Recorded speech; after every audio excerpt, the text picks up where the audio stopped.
We are live.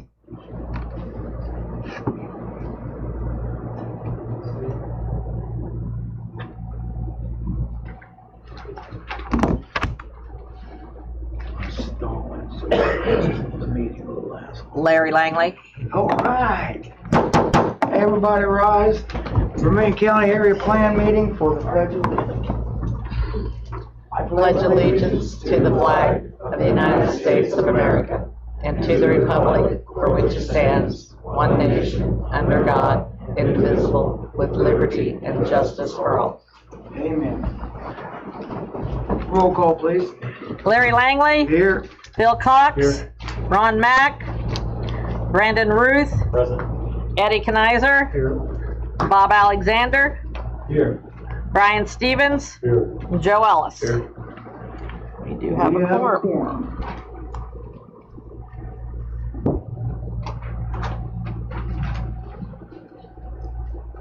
Okay, update. You gotta do Oh, minutes. the minutes, yep. Let's take a look at the last month's minutes. I've been looking through them because, okay. Anybody got any corrections on there? I like to. Okay. I move to present, to pass the minutes as presented. Second the motion. Motion by Joe, second by Brandon, all in favor? Aye. All opposed? Ayes carry. Okay, now moving on to old business. We still have the second set of minutes. Or was that for both minutes, Joe? Yeah. I'm sorry. Yeah. Okay, got it.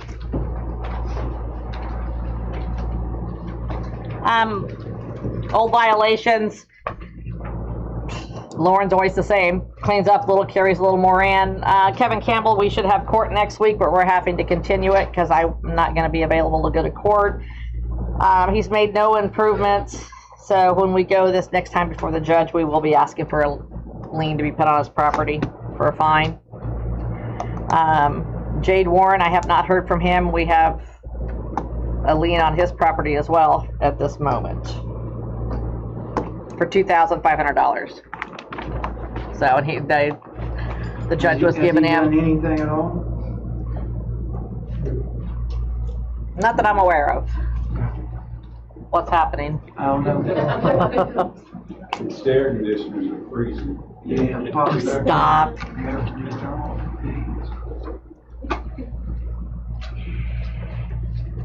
Okay. Okay, that's it for the violations? Yep. No. I mean, I've got several active going on that I've sent notices to, and some I've had response from, others I have not, so just waiting. It's a game. Okay, going to be, you allowed uses under the Vermillion County UDO. What we got here? At this point, I think we just need to remove that from the agenda with everything else we have going on. How are you with that, Brandon? I don't want to be snarky, but I have no interest in passing anything in the UDO on the commissioners at this point. I don't either, so. Well, let me get this straight. I wasn't at the commissioners meeting Monday night. Okay. I'm really sorry I missed it. It only lasted 5 hours. But, so they voted against what we sent them. Mm-hmm. We sent them. Did they take a vote? Yes. They did take a vote? Well, they had to. They had to go back to. They didn't originally. They just said they weren't going to act on it. And then Brad said, if you don't act on it in 90 days, it is what it is. So they did take a vote? They did take a vote. 2-1. We sent it to them. Yes. With a vote 6-1 for, right? So 5-1. 5-1. Okay, 5-1. Mm-hmm. Thought there were 6 of us that voted that night. Was there? Huh? There were 6 here. That night, there were 6. In the minutes. I don't vote. I know, but there was Ron, Bob, 1, 2, 3, 4, 5. 6. Am I wrong? That's the wrong minutes. Hold on. Maybe I'm wrong. I thought it was 6 That's to 1. BZA minutes. I thought it was 6-1. That's good. Okay, there was 1 opposed, Larry. That was you. We know that. Okay, yeah. So Okay. I can't find the other page of my minutes. Okay, so anyway, we sent them Okay. with the red mark. It was a text amendment. It was not an ordinance. We had that discussion with some property owners. During the meeting, Brad spoke, I spoke, Misty and Bill voted against it. Vote against it, yeah. So now, they have to put in How writing did to, RJ vote? so they made the motion to not allow it. Right. Misty made it, Bill seconded, or vice versa. They voted yes, RJ voted no. Okay. And then they have to put in writing to us, and we should have had it by tonight's meeting, but we do not, because I checked on the way here, what they don't like about it. Tell us what they don't like, and then we have the option to revisit it. Yeah. Okay, but basically, this board operates at their jurisdiction. So, don't matter what we say, they can overrule it. Correct me if I'm wrong. They have to- If they don't respond, Well, puts it into our favor. Yeah, yeah. 90 days. right, yeah, they gotta respond. As far as the UDO or the ordinances go, Yeah. we make recommendations, they get to say yes or no. They can say yes or no. But They they have gotta time give to us say a so. reason. Yes, and they have not as of today at 6 o'clock. So are you gonna approach them about that? I spoke to the president of the commissioners on the way here saying we need that documentation. Does the documentation come from all of them as a group? I think- Yes. I think one person speaks for the group. Am I correct? For the three commissioners. I assume What do if you they gave mean? us- If they give us some official response, it has to be Yeah. from all of them. Right, it will be, I mean, it'll be on commissioner letterhead. Yeah, that's what I wanna say. Yeah, okay. Okay, that's cleared up. That's clear as mud. We'll get it. To the general public, I'm sure it is. Okay. All right. Yeah, but it seems like there's a bit of a conception that the UDO is not a living document, as much as it's just something we spend so much time on that it has to remain the way it is without any changes whatsoever, and that's not true. So And we tried to explain that, Right, and it fell on deaf ears. right. I was very disappointed, but that's all I'm gonna say, so. We did what we were supposed to do as a board. Yeah, whatever, B and the ideas I had, that was pertinent to telecommunications towers, just table it, Yep. Let's just remove it. Can we just remove it from the agenda? that's fine. You want to make that motion? Sure, I will make a motion to remove that from the agenda. Joe? I didn't say anything. I don't know, well, yeah, do we need a vote? Well, probably Just better. covering my butt Yeah, with everything yeah. going on right now. Try a second. Motion by Brandon, a second by Joe. Okay. To remove it from the ordinance. No, from the from- agenda. From the But we've been agenda. kicking it forward on the Yes, agenda, yes, so from the let's just agenda. remove it and, Yeah. So Did we vote? oh yeah, call for a vote, Larry. Okay, all in favor? Aye. All opposed? I just wanted to say on Brandon's comment, what he's saying is, they signed this, and so let's play the adoption on the page of the UDO, and they're all still present. It wasn't like the change of commissioners when this passed. So, I would say they have to follow as an ordinance. We didn't waste time. Everyone said vaccine, we proposed it. So when they don't follow, that sets them all up for all the situations can rise from the residents, correct? Yep. And I'm not accusing them of not following the ordinance. I'm saying that if there are things in the ordinance that we deem recommended to change or alter, that shouldn't just fall on deaf ears. It is something that's, supposed to be in Because- coordination with our recommendations, what the county, citizens want, and so it's not just a static document. It could be changed, and they should Yeah. at least And keep they recommendations, change. certainly recommendations that are passed 5-1. Right. As that one was. I don't think that was taken into consideration. Right. And they can amend their own ordinance if they want to too. But enough said on that. Just wanted to clarify, you're right, Brandon, they should take it seriously. Since they. You know, and it was very frustrating. Oh, I watched some of it. Yeah, okay. All right, moving on. Moving on to C, under old business, Seth Rector has filed with the Vermillion County Area Plan Petition 26-02 for a change in zoning from an R2 single residence to an RR rural residence to place a temporary recreation vehicle park at the following real estate location, Eugene Township, Vermillion County, Indiana, commonly known as 360-372 West Jackson Street, Q, Indiana. You want to take one, Phil, and pass it down? These are, I just gave you all my papers. His answers, I hope we have enough, are his answers to the criteria we needed to review for a change in zoning. As,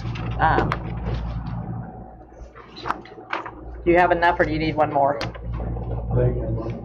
Nope, we're good. Okay, they got it. Everybody's got one? Okay.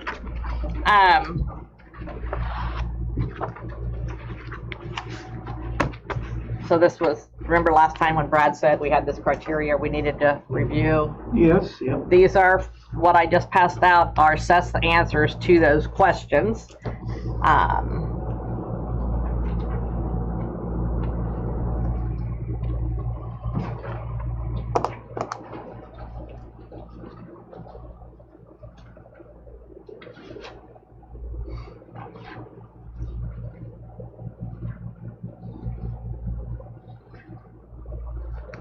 Who gave this to us? Brad or Seth? Seth gave us that document. Okay. And there, Yep. So- Brad gave, well, and I printed off what Brad had gave to us and laid it up there with you guys' packet earlier. So,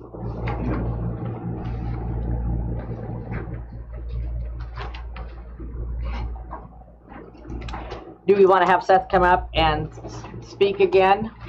Yeah, please. Come on up, Seth.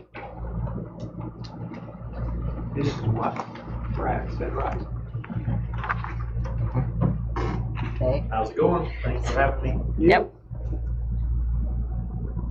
So Seth, it was advertised in the newspaper. He did send out all of his certified notices. Did everybody get it and sign it and send it back? I don't know that, but I know that they were all sent out. All the neighbors. All the neighbors had Adjoining neighbors. No, I did not get one. Lori, I have a receipt right here. Hold on. That's Roxanne. I live right next to that property. I didn't get one. Right here on May 20th, Lori Donovan at 362 West Jackson Street, Cayuga, Indiana. It was mailed. It didn't come. I'll tell you that. Well, I don't have one either. well, you're not an adjoining property owner. And where do you live? I live right across from them. You're not an adjoining property owner. Yeah. So it was only adjoining property owners. So it was Roxanne Donovan, Eric Bonestill, Joanne Dowers, Hoosier Hills LLC, Lori Donovan, and Tiffany Drake. That's where all the certified I'm here letters. for Bill Donovan. Do what? I'm here for Bill Donovan too. He is down. And he sent me. Okay, well, Seth, fill us in what's going on here. Well, I acquired this property back in January, and I don't know if you may remember, I was here a couple of months ago trying to get the rezoning done to get the R2 transferred to an RR so I could put in a temporary RV park. And this was, the construction was started before your ordinance was introduced and passed, I believe in April. And I was roughly halfway done. I saw the need for housing coming down the pike. I do a lot of work for Duke Energy, and I saw it coming. And I already had people waiting to have a place to stay so that they can have a place close to the project. But it's right on the edge of town. It looks like I'm surrounded mostly by agriculture and fields. There's a small number of houses right there that are across the street from the property, and it looks like it'd be a great area specifically for that. The property was a mobile home park before I acquired it, and I've already done a lot of cleanup work to it. I've gotten rid of a lot of broken mobile homes, metal, trash, broken trees, leveled about 1.5 acres of ground, cleaned it up. I mean, anybody who's been over there can look at that and see it looks a lot better already than it did when I first got it. And I think all the structures and trees and broken mobile homes that are in that picture, I think are gone now. That's an old Google Earth picture. But It's 2023 photo. yeah. So the mobile homes are all gone. Yeah, that stuff's all cleared out. Trees are gone, the bad ones. And anyway, that's what I'd like to do. And with your permission, I can move forward. Hopefully. Anything you want to add to this? Not unless you'd like me to. I didn't know that form was needed until the last meeting I was at in June 11th, I believe, and that the form for consideration was handed to me, and that's when I was notified I even needed to answer any of those. But I did so as quick as possible and tried to get it back to you guys so you'd have time to read it. I mean, I know it's not much, but it's pretty much cut and dry. I know there's some opposition to it, but just keep in mind it is temporary. And I do need to get it renewed every year, so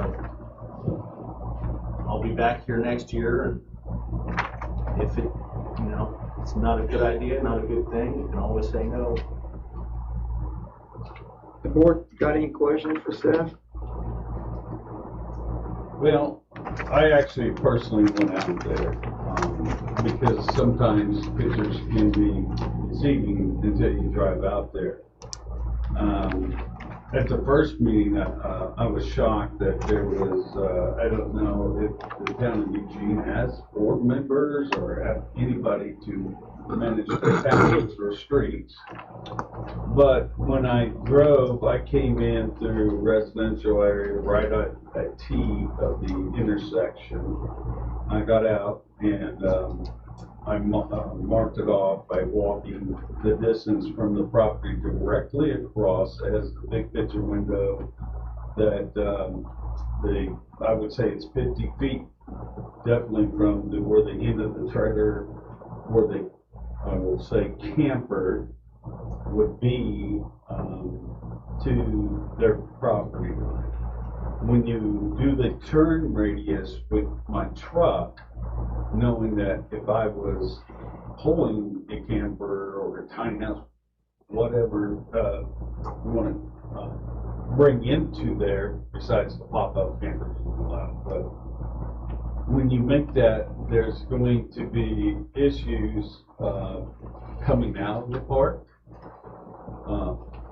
The one closest, the field side, which I believe that's like a PSI road, is kind of seen on the map, but it's another dirt road that goes down and comes into the park. You got a big sign there. I looked at that turn radius and looked at the turn radius coming out. So I had some concerns there. And then I went back and I looked because I got a reminder, somebody who used to sit up here in the seat, that really look through and make sure the language is matching, and that is first with our comprehensive plan. Yes, we're promoting Vermilion County new housing throughout the county. Temporary camper being placed on there, and that's what they call RV park, is not the same because in the definitions of a mobile home, I understood that was a mobile home park, and I could see where it probably was. I didn't see pictures of it, but a mobile home to me is offensive when somebody says, I have mobile homes there, but so it'd be the same as me cleaning it up, putting campers there. It's not the same. I own 3 manufacturing homes, and that's what they are. They're family residential homes, and they have parks, and some are allowed in their city municipalities right in the middle of town. So I'm not seeing in the vision of housing. It's just a temporary lot that you're gonna put campers in. And then I was looking for that 20 feet because in our EDO, it spells out for RV park. You're calling it RV park. I'm looking at the vision and I really didn't see that. I seen housing, but to me, a housing is a single dwelling. Plus where it's at, the APC, from my point, the only point we do is change the zoning and looking at your EDOs, looking over the comprehensive plan, and I could spend numerous times just going through here of what an R&R is all about, and then go back to the R2, and I know it's good intentions, maybe looking out for the county of needing temporary housing, but campers might be temporary housing if I was building a home. But you're talking this construction, and I know you got to renew it every year. This construction on this plant is not going to be a year. We all know that. It's going to be longer. And yes, you would have to come back. But if you haven't grown up there, I know if I was right there in the house across the street, I think it's an older person that lives there, in the house that's catty point. The reason I say the catty point, it's not budding. Yes, I agree, it's not budding property. There's only one that I've seen out there that I would call budding, that is the trailer mobile home that's right there to the east of that property as I'm looking at it. But the others are homes too, but they're really closer than the abutting property line is. When I got out and marked it off, the people across the street, I don't know if you've been out there, it's 50 feet and you're in their property. So if you think about pulling a camper and pulling out of those drives, you're into those people's yards.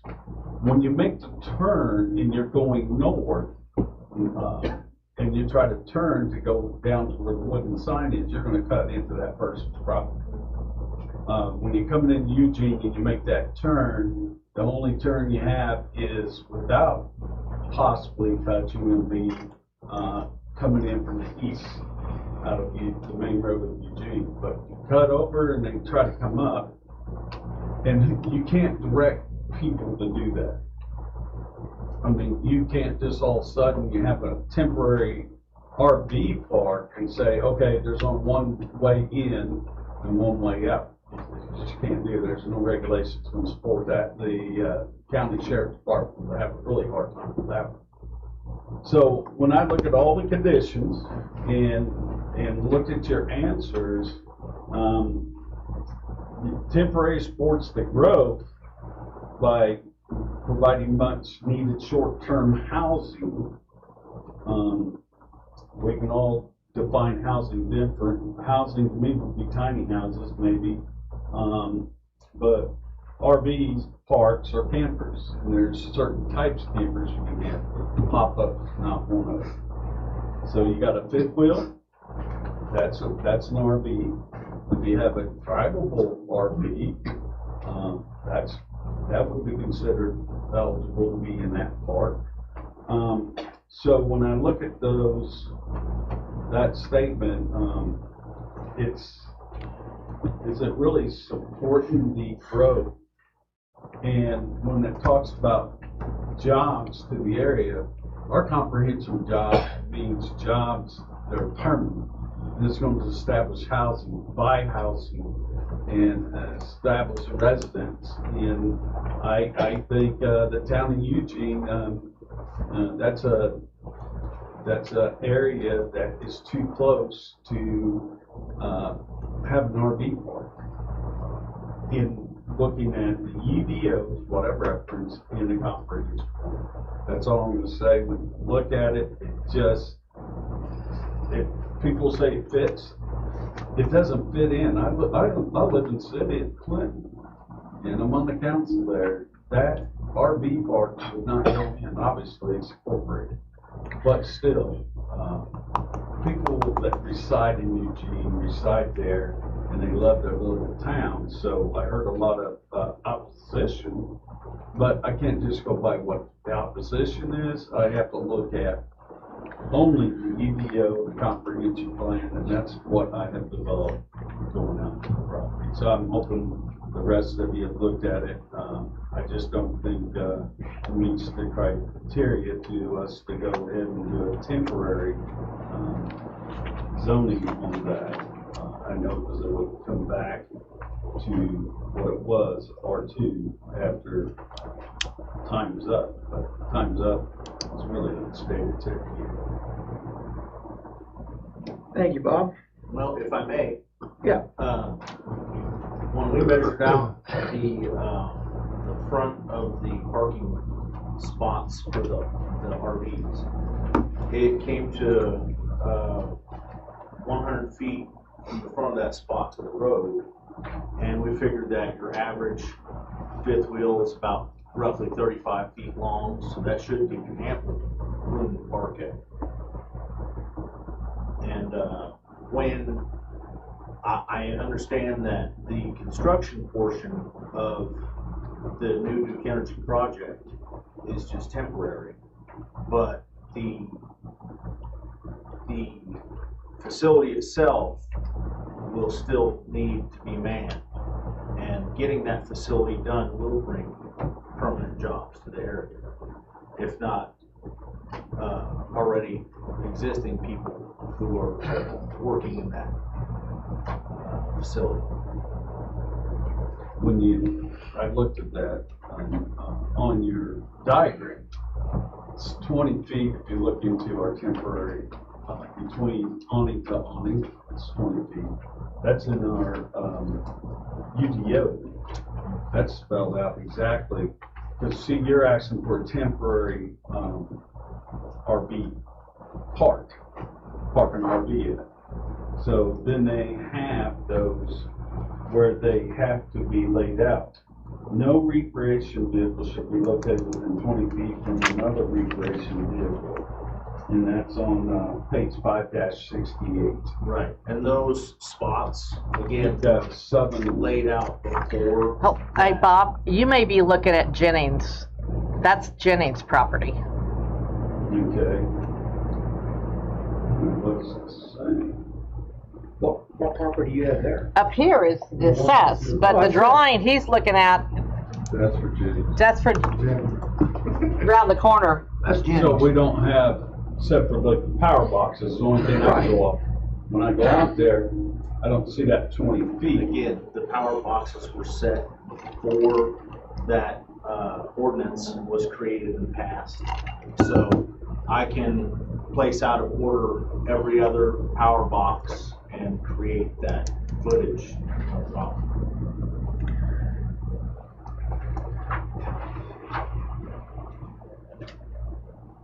You said this was before this was created? Yes, that was all this was done. Construction was stopped once I was notified there was an ordinance that was created and passed in April. But from January to roughly April, the land has been cleared, the trench has been dug, water lines installed, electric has been moved, So you did all that prior to January 9th, 2025.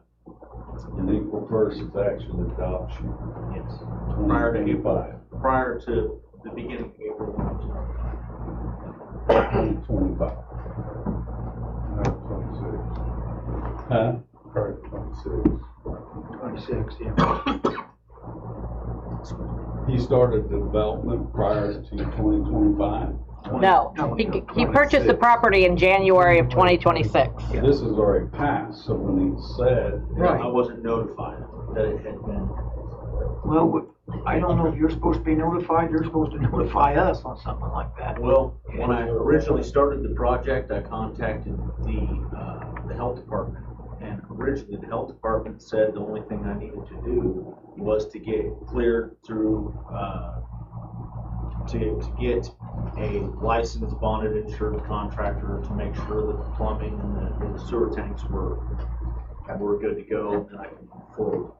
So that was the only thing that. You were told that was what you needed to do to use the existing septic Well, tank. So wait a minute. nothing to do with it. Anybody else on the board got anything you wanna ask? So I want to go back, if you don't mind, like, to that 20 foot. So Yeah, go ahead, Bob. you're gonna remove those, or are you just gonna, I mean, because when you look at it, you know it's not 20 feet from awning to Right. awning. I can just de-energize the box, and it's unusable. Okay. What are you keeping from the old mobile park? The tanks in the ground, The septic tanks, okay, but none of the electric. correct. The electrical's been totally demoed, except for 2 poles that I was gonna use for some security lights. Right. But yeah, other than that, all the old electrical has been removed, the old well pump's been removed, old water lines, etc.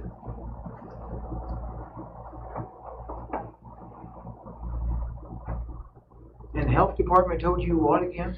Well, I called the health department because I knew that I would need to get some type of approval for the septic and the tanks and everything. And I mean, I apologize. Maybe there was some miscommunication there, but I thought that's all I had to deal with. Being in the county, I didn't know that there was even an ordinance for this yet. Not, just, this is my own personal question, but you wouldn't have accidentally talked to any of the neighbors or anything, did you? While you were doing any of this? No one was around to talk to them. I just curious, okay. The board have any other questions? I'm gonna open it up for public hearing. Right. But I wanna make sure that all the other board members. I just wanted to follow, the last statement Yeah. was what I got out of the UDO, special exception uses for R&R district, which is asking for temporary. Right. Home business type 3, roadside sales, wind turbine system, small residential special exception uses, bed and breakfast. Those are for R&R district. Permitted uses is agriculture, tourism, home business type 1, home business type 2, solar array, small utility facility above ground, small agriculture permitted uses, hobby farming, stable, private, residential permitted uses, dwelling, single family detached. That's So- like, But this, when we adopted, Right. it says right here, RR is allowed now. We didn't reprint the entire book, but it's allowed in the different areas. right, that R5, yes. That's what Brad was saying, we really have to look at, go back and look at the description of our R1, R2, R&R, ag. We have to Right. get those first. Help me, Brandon. Somebody. Well, Well, no, I know what you're trying to say. You're saying he does not need any special exception or anything? He does. Oh, he's But still- it oh, is- This is a 2-part process here. Yes, yes. Yes, We we're gotta doing a have it. special, It has to we're be changing the zoning, and then he has to apply for the Right, well, special the zone- exception. Yeah. Good. And so he goes before us, then he's gonna go before county Commissioners. commissioners, and then he's gonna come back before the BZA Yeah. to get everything done. Yes. Okay. Well, we're all on the same page. Yes. And then the final judgment will be the BZA. BZA. Yes. Yes. We pass it on to the commissioners for the zoning. Yes. You okay with that? We need to do a public hearing. Yeah. Okay. Okay, you can go ahead and sit down, Seth. Thanks. Thank you. Okay, we're gonna open this for a public hearing. All I need to do, everybody come up one at a time, state your name and address, where you live at and all that, right here. Please, make a run for it. Go ahead, you're number one. Hello again, Eric Bonesteel. I live at 374 West Adams Street, and I also own the property that is directly across from 359 West Jackson, which is where my grandfather lives. A few things I'd like to start off with. I remember in the fact finding it had been brought up about the impact on surrounding property values. I wanted to know if there was any findings for that as well.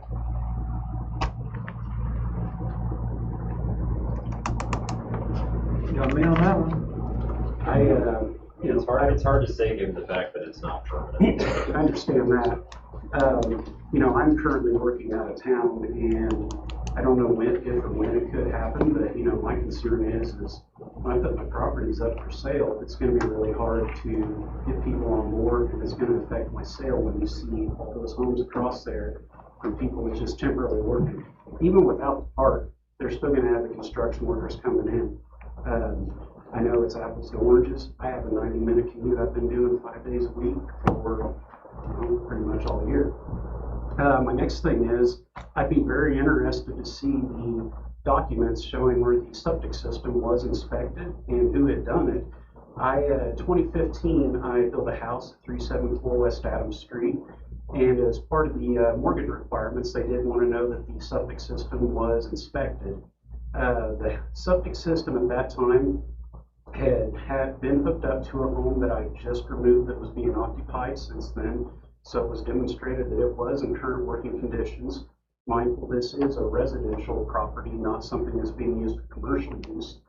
And at the time, I tried to reach out to several places in the area to find someone that can inspect septic systems. And the only answers I received was, "Are you putting one in?" I was like, "No." And they said, "Well, if you have it uncovered and you're building right now, then we can come out and inspect it. But as for a system that is already in place, I could not find anybody to inspect." Let's fast forward to 2025. I decided to refinance my home, and again, I came to this hurdle. And again, I was not able to find anybody that could come in and do the inspection as well. I called as far as the areas within the Indianapolis area. I asked so many different people from the health department and around. No one could really give me a good answer who it was. In the end, I was able to, being a residential home, they're like, "This has been in use. We know that it's working fine." I basically was able to get an excavating company that came in, and they just wrote out a paper like, "Hey, if something fails on here, it's going to be a health hazard, like Mr. Bonesteel does agree to fix it." So again, I wasn't able to find anybody, and this is me trying to do this for my own home, for my family, where I'm living, and I wasn't even able to find anybody to do the inspections unless it was uncovered. Like I said, the only thing that I had in my favor was that everything was being used up to the moment of the building of the house, and then plus the refinance. After that, also, I know Mr. Rector says that no one was around for him to speak to. The lady across the road, Joanne Bowers, has Alzheimer's, and she has 24/7 caretaker there with her. They also have a Ring doorbell. And my grandfather, he lives right across the road. He's very rarely gone. At my home, 374 West Adams Street, which I am the property owner of 359, the certified letter did come to 374 West Adams Street. I have a plethora of cameras around my property, my home, and I've not seen anybody that we don't know other than the delivery drivers come and make an effort to speak with me. On top of that, I had missed the first letter when I think it was on a Saturday when the mail was being delivered. They rang my doorbell. I wasn't able to make it out in time, and they left. I saw a receipt that said Seth Reckner, and I actually have it on Facebook documented where I just told my fiance, I was like, "This is weird. I just don't get certified letters. I kind of wonder what's going on." So I looked up, and I saw Seth Reckner on Facebook, so I got a few mutual friends, RJ Donovan, one. So I thought I'll just shoot him a message, say, hey, did it happen to be you that sent me this letter? And his response was just let me know, like, okay, yeah, it's just rezoning because I want to turn it from, I can't remember the specifics, but trying to do this basically, we have to notify the surrounding property owners. Okay. No effort was even made. That was the perfect. I had opened that door that if he was concerned about the neighbors and the community and wanted to approach, like Mr. Jennings, I respect the heck out of that man. When he came up and the first thing he said was, I went to each neighbor and I spoke with them. I told them what I wanted to do. I told them how I wanted to do this long-term, doing a different ordinance. What this is actually rezoning it for a business. I respected that. And despite his complaint, that's some of his property he's had out there. He doesn't even have any neighbors surrounding, but he still talked about how he was respecting his neighbors with this. And to say that no one was around to speak to, that's a blatant lie.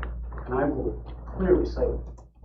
We have people that's home 24/7. My fiance, she's a stay-at-home mother. My grandpa, who never leaves, Joanne Dowers and her caretaker, they're there 24/7.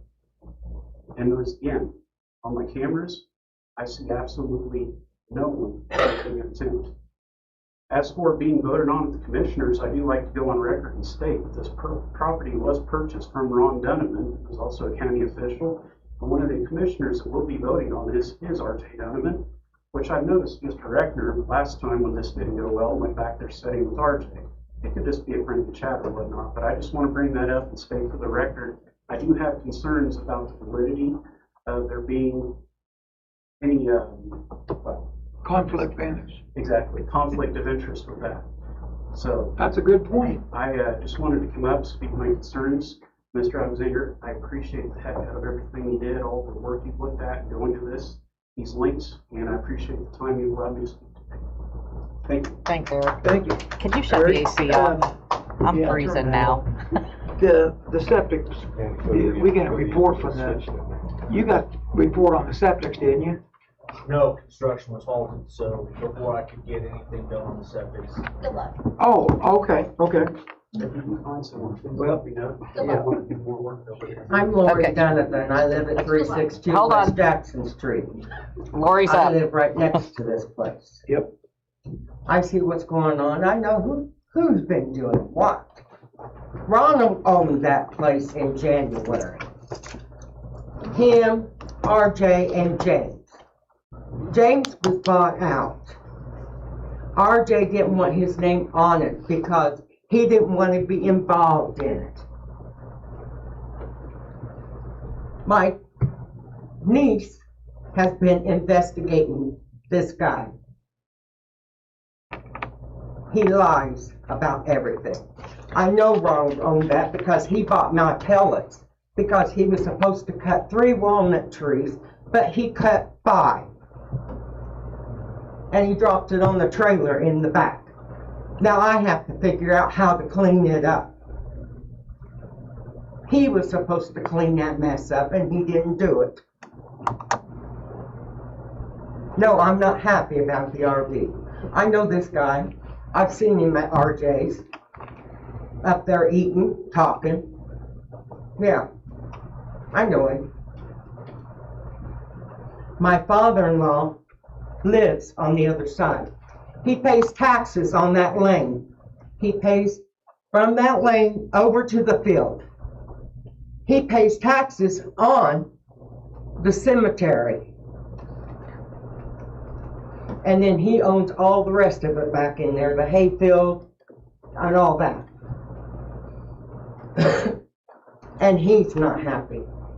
When he owned that property, he wanted me to tell you, state said when he bought it, he could have 8 trailers there. Then state got back with him later on and told him he could only have 4 trailers there. But now the drainage is on his property, and I have a message. You have to figure out where you're going to drain your septic. Because he says you're not using his. And he wants that sign moved because that's his place. He pays taxes.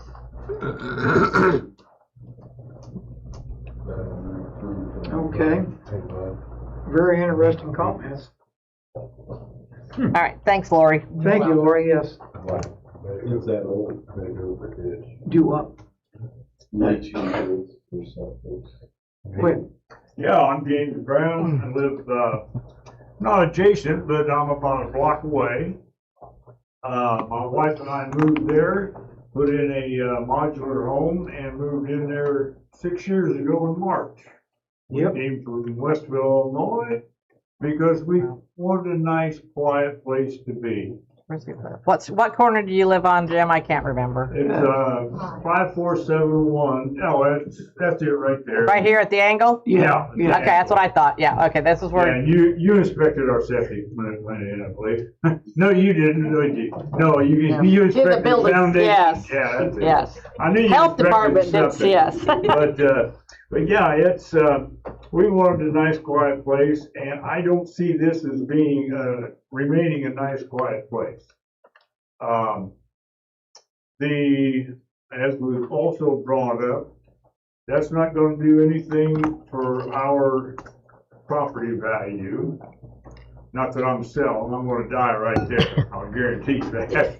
But anyway, man, I thank the gentleman over there on the end, I don't know his name, because, especially because we've owned campers and we've had a motorized an RV, and yes, there's going to be a problem because those yards across that street are going to be driven in.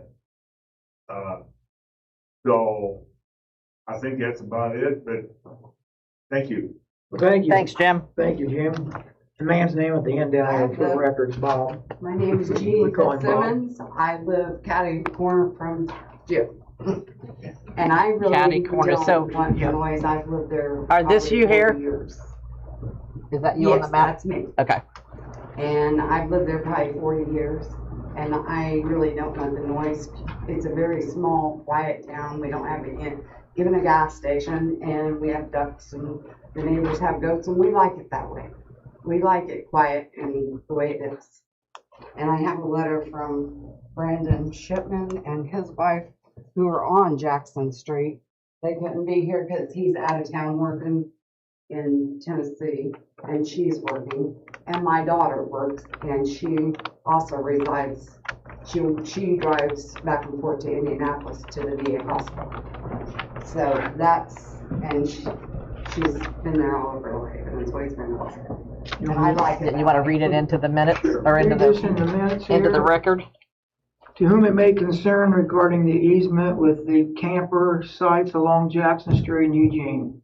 My husband, Brandon Shipman, and I, Lacey, would like to voice our concern in this issue. Brandon has been at several meetings on this, and we attempted to have one of us at all the meetings rescheduled, but unfortunately we have to work, and he is out of town. That's why I'm sending the letter. We believe allowing these camper sites is not the best interest of our community, not to mention it does not coincide with the guidelines set forth beforehand.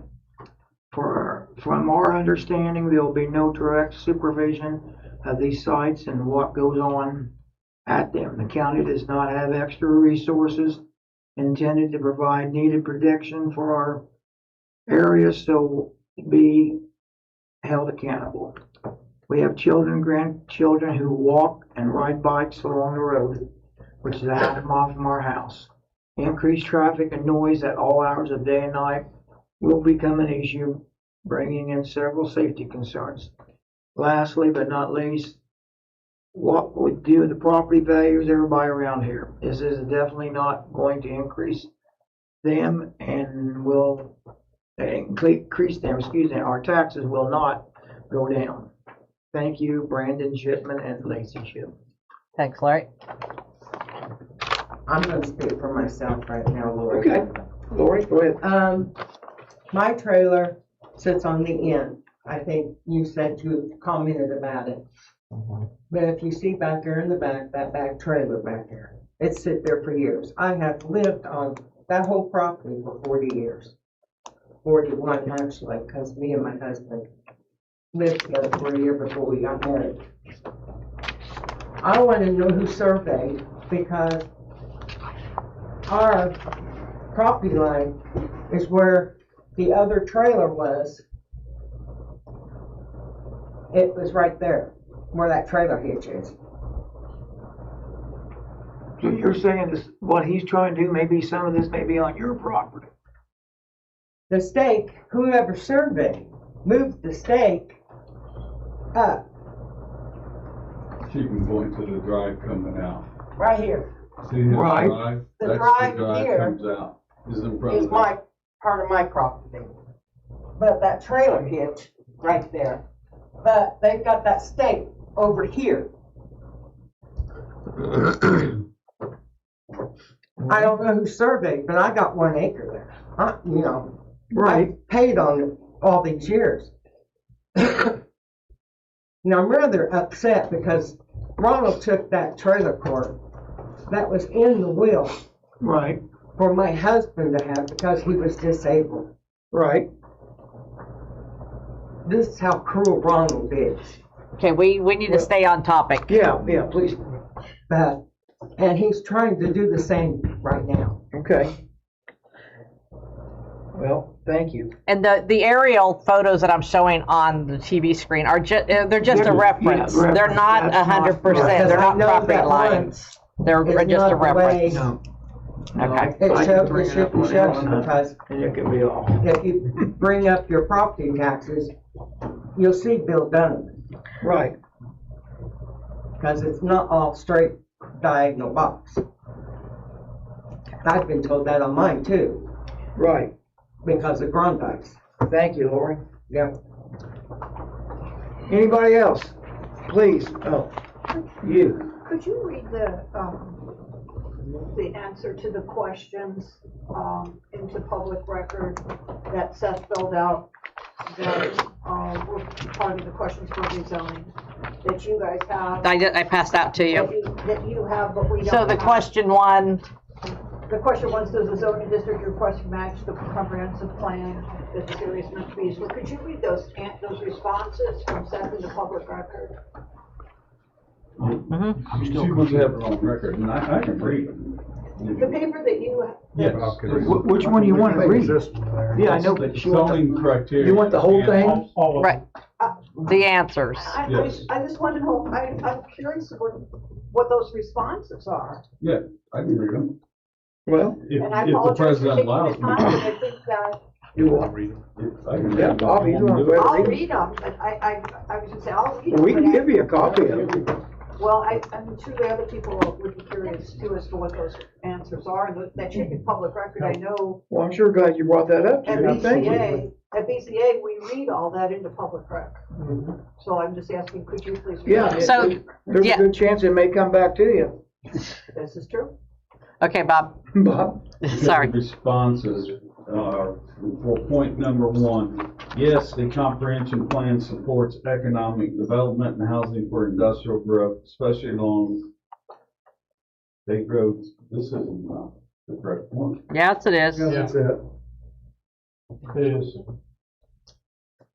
State Road 63 near 63, I was thinking about the development along 63. Yeah, yes. Duke Energy just broke ground on a major expansion at Cayuga Power Plant that will bring thousands of construction workers to the area. My temporary RV park directly supports that growth by providing much needed short-term housing. It does not contradict the plan. It helps make the plan goals possible. Wait a minute. For you people in the audience, this is being read. This is what Seth gave us. Okay, didn't make sure you all know that. This isn't from Okay. facts and findings. Point number two, does this zoning make sense for the neighborhood today? His response, the area around my property is mostly rural and agricultural with very few homes. It is not a dense residential neighborhood. A temporary RV park would fit the character of this working rural area. For point number three, why is this the best use of this land? My property is already halfway developed for this purpose. It has a good location, not far from State Road 63, and the size and the layout work perfectly for temporary housing of this sort.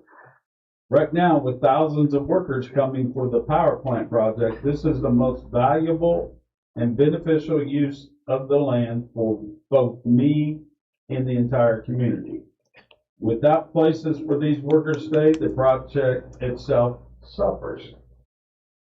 For point number 4, how will this affect my property values? Well, this is a temporary use only, directly tied to the power plant construction. It won't be permanent. A well-managed and maintained RV park for workers will not lower neighboring property values.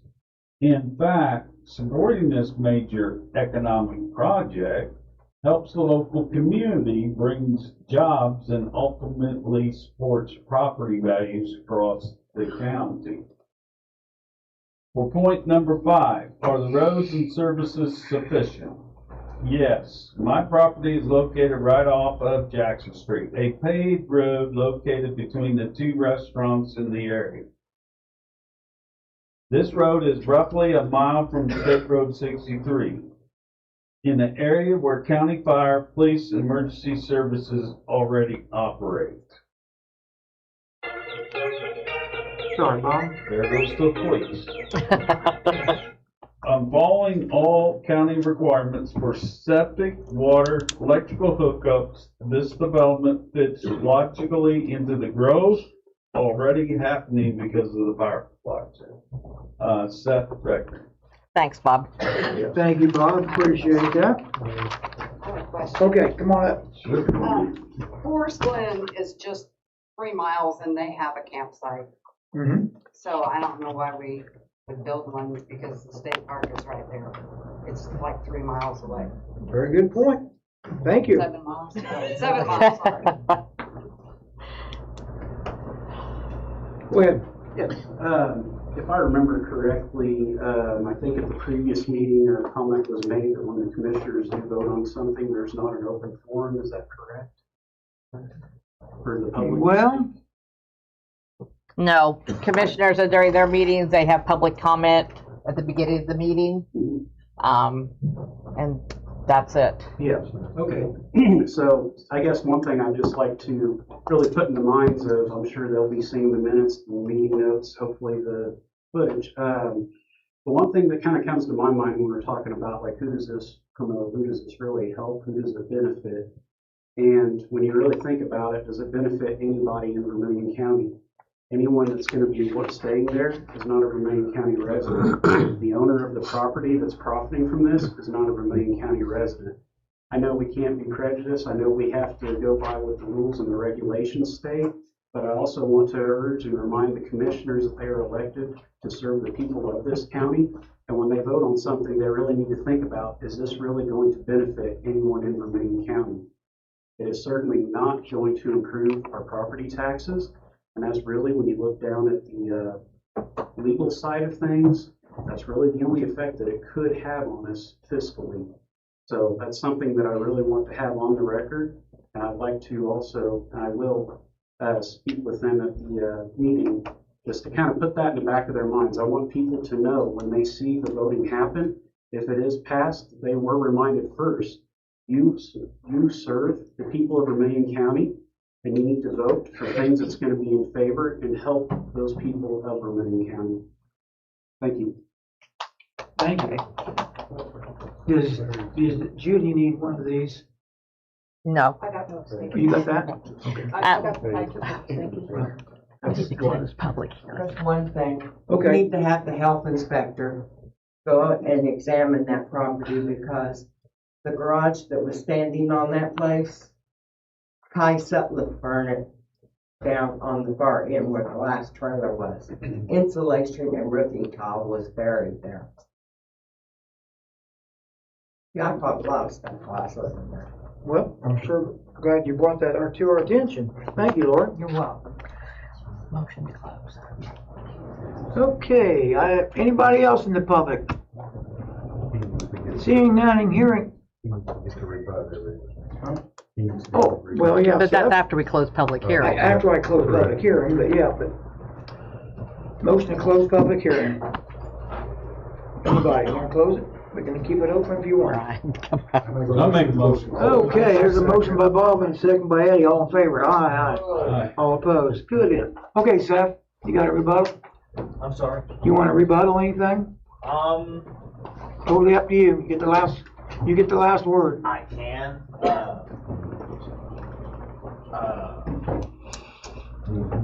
When you contacted me on Facebook, you were free to ask anything. I would answer. I'm in the book. I'll let you know what I'm trying to do, where I was at. Typically, when you buy a piece of property, you start doing some construction. I mean, some people care, some people don't. If you cared, you wanted to know what was going on when I was out there, you could have talked to me. You could have asked me. I mean, We're a small town. I understand. They That's moved in not how from we do Westville. things They around. It's knocked not on like our the door. county code. I Yeah, understand. it's not, I yeah, understand. small town, a But- village. And I come outside, when you've been there, you could have walked across the street and talked to me. Well, I don't remember seeing it. And Of course you did. You would have seen me for sure on the mower. I mean, everyone here. Well, knows if I was him. there. We're not gonna get into Okay, this. I disagree. Yeah, I don't wanna get into all that, but, thanks for having me. I Okay. appreciate it. Thanks so much. Thanks, Seth. Thank you, Seth. Okay. What's the board's recommendation? So your choices are favorable, unfavorable, or no recommendation at all to go to the commissioners. So, what's your guys' thinking? My thinking is again again, it's just a temporary, but it is residential. I mean, we can have all kinds of people argue differently that it's not residential, but it is a town. It's residential. I would build right there on the lot, but I'd put a big house there because that's, I would be continuing the housing. That's me personally, but you've been out there. I can understand the point, but I can only go off what I looked at the comprehensive plan. I don't see much in there to support that. And then when I look at the UDO course, I just not enough from using the comprehensive plan to see, does this fit to do a temporary rezone? That's all we can do. Okay. So are you making a motion, Bob? To, unfavorable to the commissioners. Motion by Bob to pass on to commissioners as an unfavorable request. Do we have a second?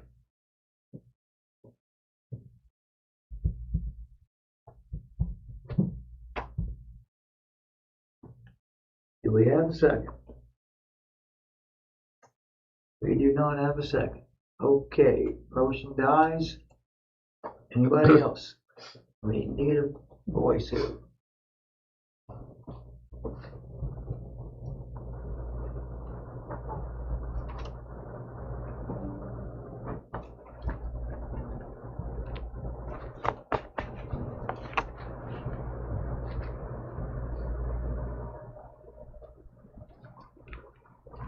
Well, pass it on to the commissioners, I reckon, as a no decision. No recommendation? No recommendation, no decision, no recommendation. Pass it on to them. We don't even vote on that now. Am I correct? And we didn't get a motion. Hmm? Since we didn't get a motion, it died. Well, yeah. All but. Yes, your motion died, but, so, and nobody else made any decisions, so we pass it on. I've never had that before, so As far as I know, we don't vote on it. It's just passed on to commissioners, not no recommendation, no recommendation period, at right? all, at all. Put that in there. All right. Either way, that way they know it was not passed Right. either way. Okay. All right. No recommendation, got it. Moving on to B, Jason McLean has filed with the Vermillion County Area Plan Petition 26-05 for a change in zoning an R1 single-family residence to an RR rural residence in place of a temporary recreational vehicle park at the following real estate in Eugene Township, Vermillion County, Indiana, commonly known as 593 West, 400 North, Cayuga, Indiana. Okay, Okay. they have advertised it in the newspaper, that's where we dropped the ball last time, but it got advertised. All adjacent property owners have been notified by certified mail. Is Jason McLean here? No, Larry, he isn't here, I'm here on his behalf. And you are Russell McLean, yes. Russell McLean, Russ, would you come up and state your business?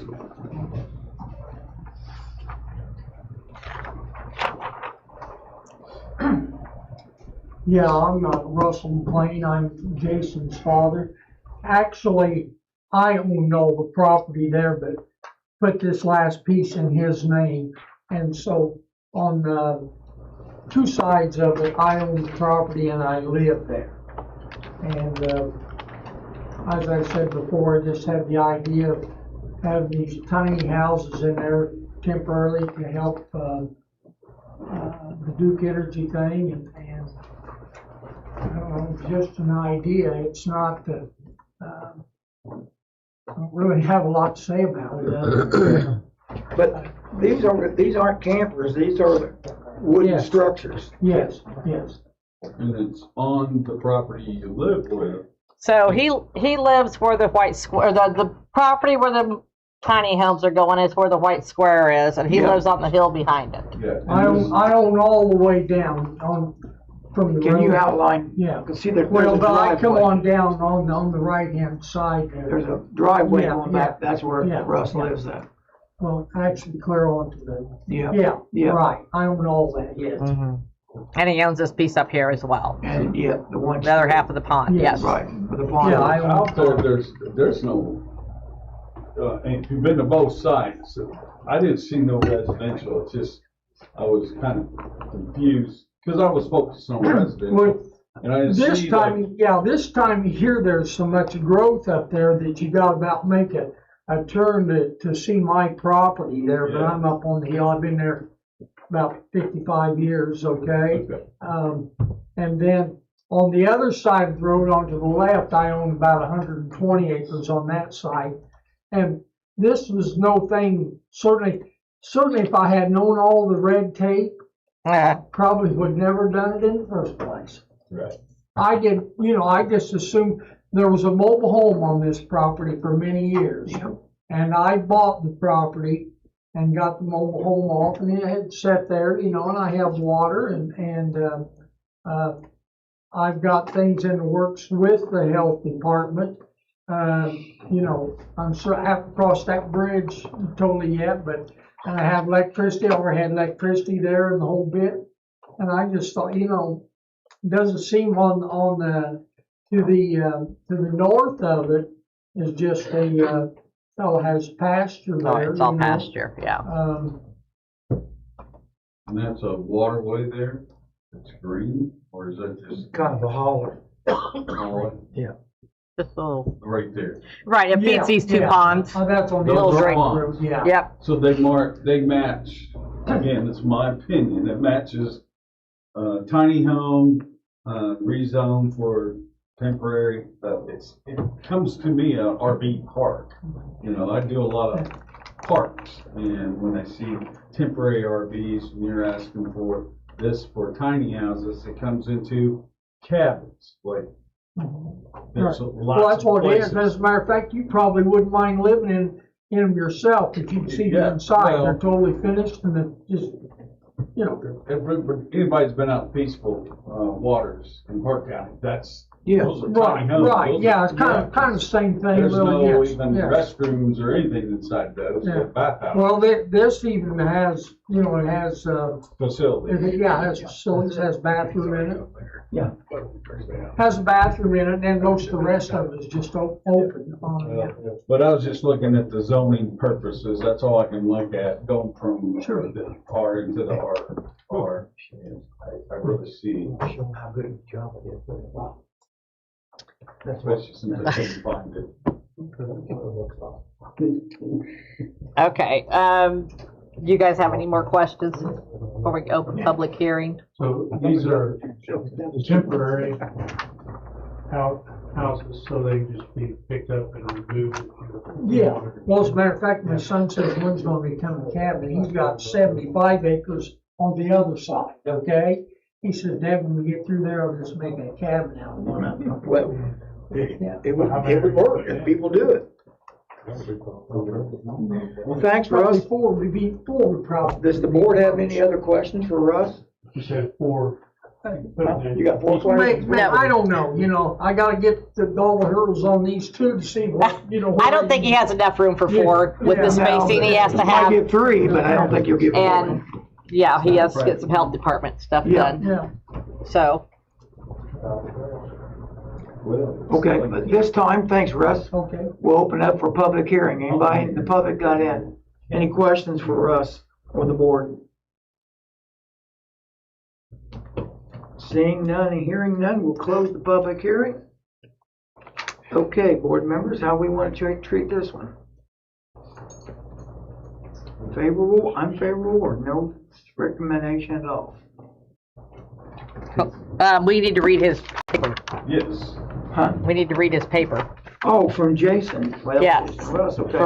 Yes. Okay. Leave that into record. This for record going in here, this property was used as a residence with mobile home on it for many years.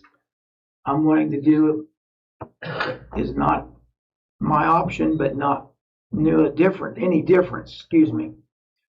I don't want a lot of going on here, and I'm not sure if it's consistent with our plan, or he's saying the plan, but he's saying The our comprehensive. plan, yeah. Yeah. Number 2, the current surroundings are family dwellings. My request is for a small, you might say, Motel. yeah. Okay, for family, I see the problem with what I'm wanting to do. Number 3, currently there is nothing on this property. It would most likely be for residents living. My request is not for, Not much. boy, what to say? Made difference? Not much. Much different, okay, well, thank you. 4, request will not bearing on the current property values. Oh boy, what's that word? Left? Is that lefty? It's setting is somewhat The rural. setting is somewhat rural, thank you. I can't read very good on that. And public services, the current exist are quite sufficient to support this development. Approving of this request will be placed no unfair burdens on any services that the taxpayers are currently dependent on. Russ and Jason McLean. For the record, okay. Real quick, I'm sorry. Gray minivan, you said on your key, your horn. Who? Gray minivan? There you go, Poppy. That's Poppy. That's Poppy. Go get a Poppy. Hope my battery's not dead. Jeez. Okay. Okay, that's in there, okay. Board members, here we go. Favorable, not favorable, or? Hold on. I base it on the comprehension plan. I'm shocked that, but it's his property and his request. But when we went around and created this comprehensive county plan, there was a lot of requests from the residents of Vermillion County to have more of like these little RV places that we have. That's, when I look and I see a pond and I see a couple of tiny houses that are gonna be for rental,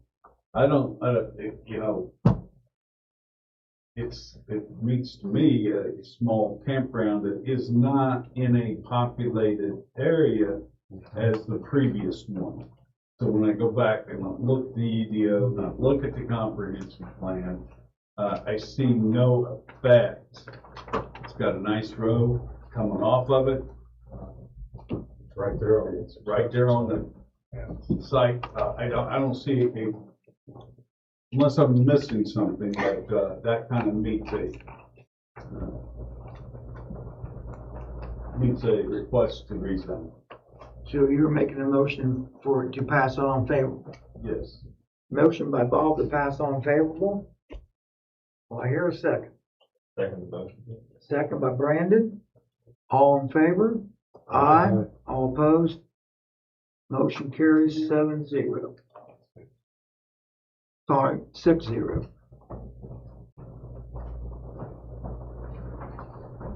Okay, moving on to, do we need to inform these people when the meeting is? Commissioners meeting. August the 3rd at 6 o'clock. August the 3rd, 6 o'clock. Russ, do you hear that? And Russ, you need to get with the health department on what you're doing with the septic. Penny, I have, Dana sent me the application. I have sent the application, or preliminary, whatever, to the state. The state responded back to me today, and there's a couple things they need that I didn't have on there. It asked about bedrooms. Well, they're not truly bedrooms, and so I didn't answer, but I will get back with them and get this the rest of it. So I'm gonna talk to that person, okay? Thank you, Russ. Glad to hear that. Okay. Any other old business?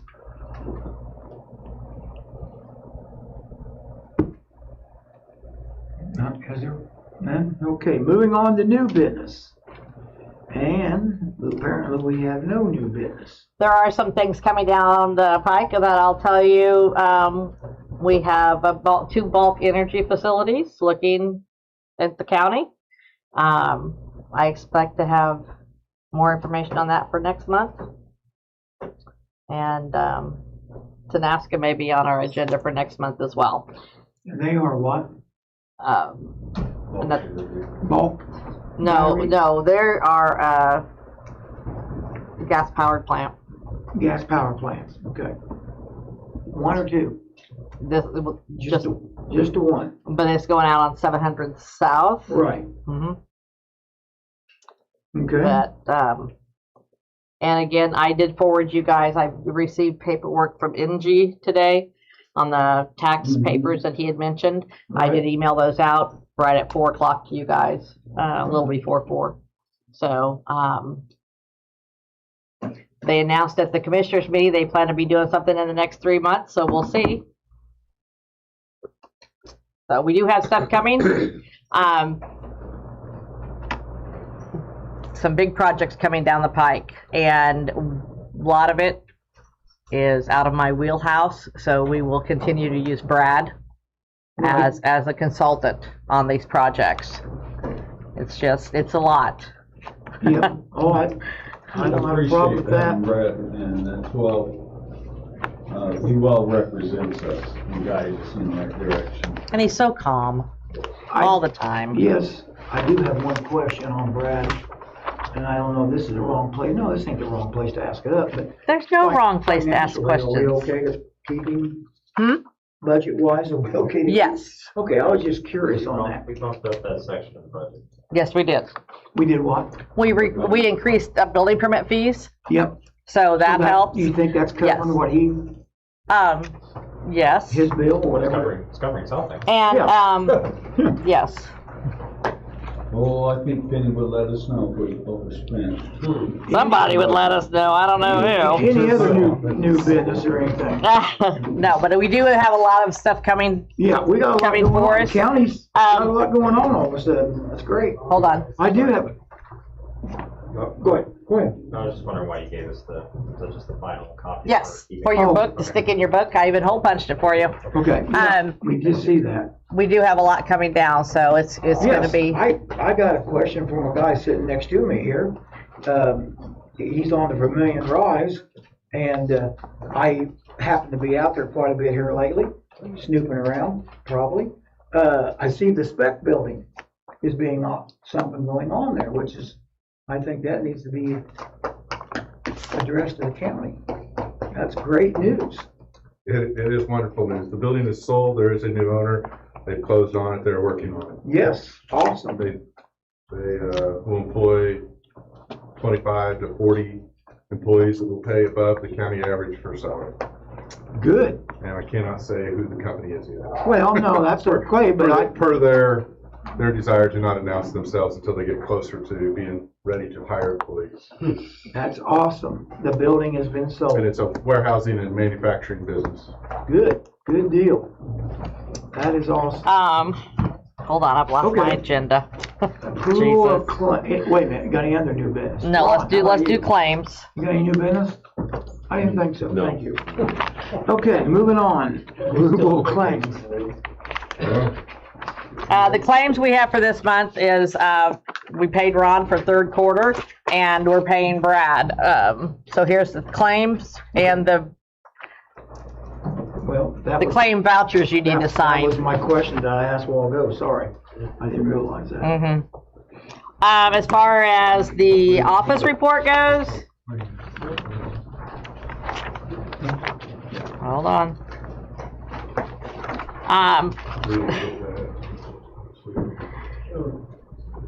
So if you look at the office report, you'll see under commercial permits, I took in $69,000 this month.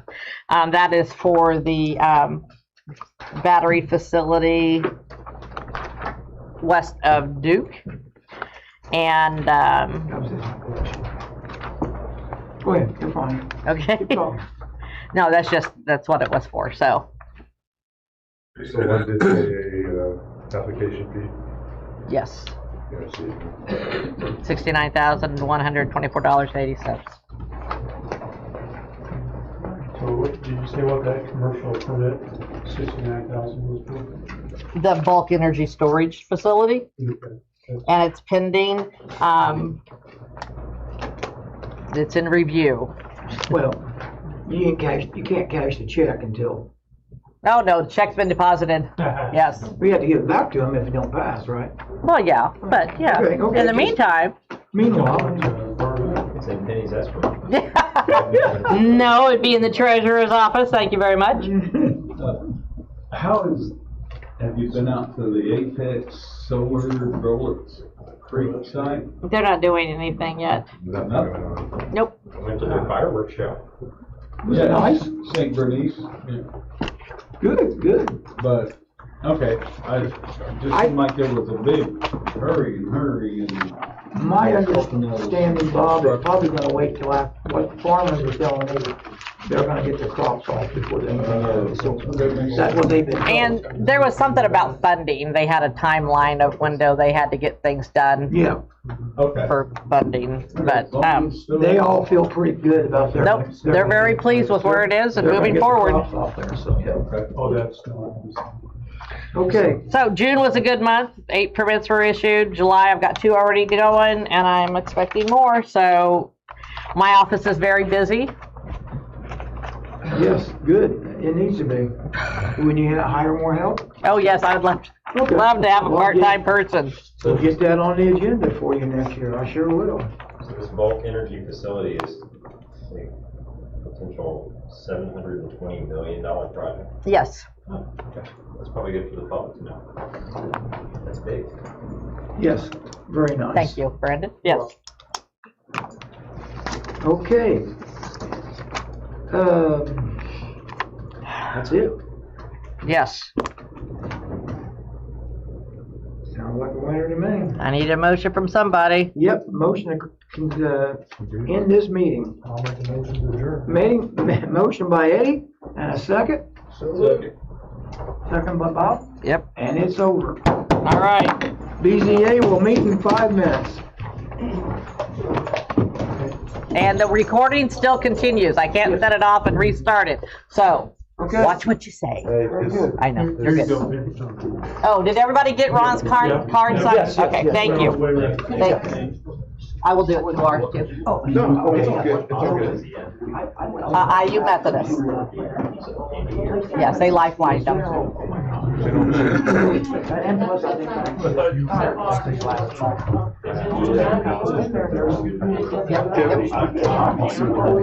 Yep, sure will. Thank you. Come on, Robert. It's been done, they closed on it.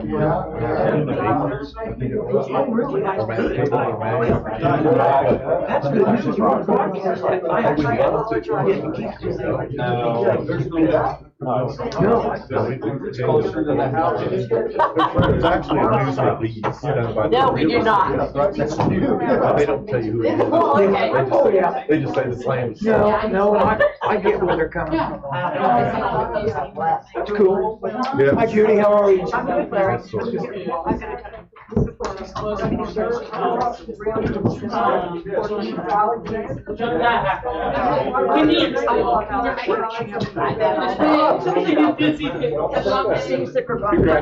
Thank you, Ken. Don't call me, I'll call you. You do that, buddy. And I'm waiting on that three on the rock.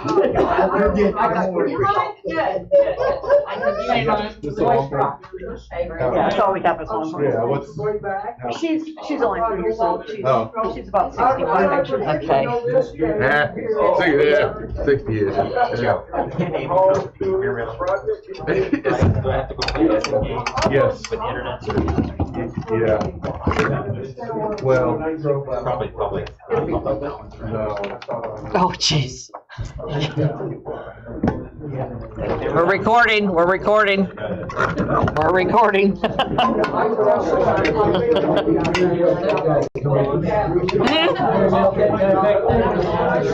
I am. I think he's being polite. Yeah. All right, guys, let's take it outside. I must be home for me. Thank you.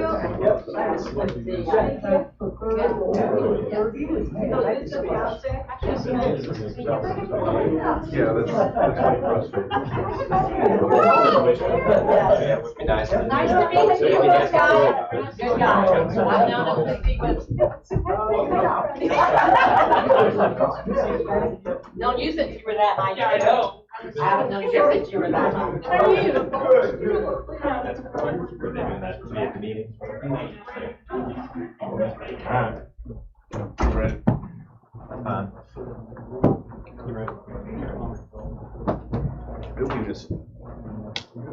Andy was here, but he Edward. went outside. He said he had to run and get his kids, so we were on our own tonight. Oh, so he's leaving us? Yeah, he's leaving us. All right. Need to stand back. Yes. Thank you. Yeah. Where's the card? Do you want to sign it, Brian? Yes, I would. Okay. And Jay, gotta get it to Judy. Everybody else has got to sign. Okay. Hold on. Where does it say BZA? Here you are. Where's my BZA? There's your mint. Yeah, just take that one. There you go. Oh, I get another one? Yes, you get another one. Take it.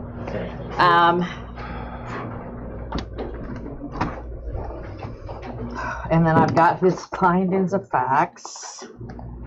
I'll call the order and I'll get that stuff going. Well, we didn't get much of a crowd tonight. 7:32. Okay. I've been told I've been hitting it too hard. Have I might you, break though? the gap. Call to order this meeting of the Vermillion County Board of Zoning Appeals on this date, July 9th, 2026 at 7:32 p.m. Penny, please, roll call. Robert Lindsay, Here. Brian Ely, Here. Joe Ellis, Here. Judy Palanci, Eddie Knizer. Eddie had to leave, so. All right, Eddie is not present for this meeting tonight. We have a quorum. Yes. Let's continue. Please review your meeting minutes.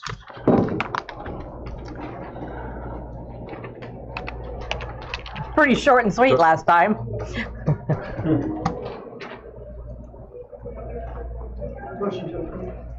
I have a motion to approve the meeting minutes. Second. Motion by Judy, a second by Robert. How do you all vote? Yes. Yes. I have a unanimous vote to pass the meeting minutes of June 11th, 2026.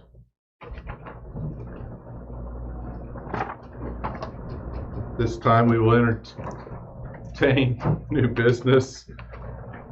We have before us tonight, Mr. Philip Jennings has filed with with BZA number 2026-04 for special exception to place open a permanent recreational vehicle park on the following real estate property in Eugene Township.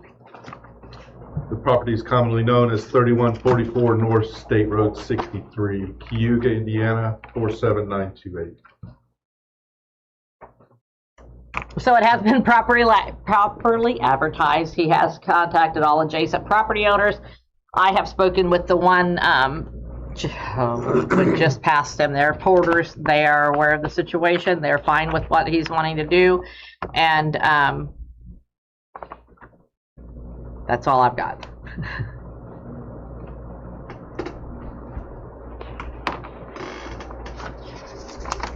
Okay, does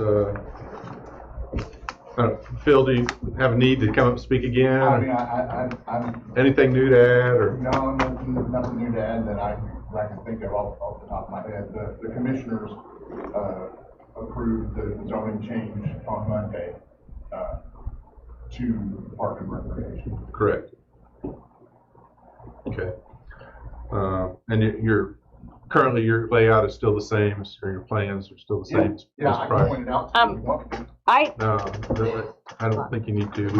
I think we've had that mapping before. So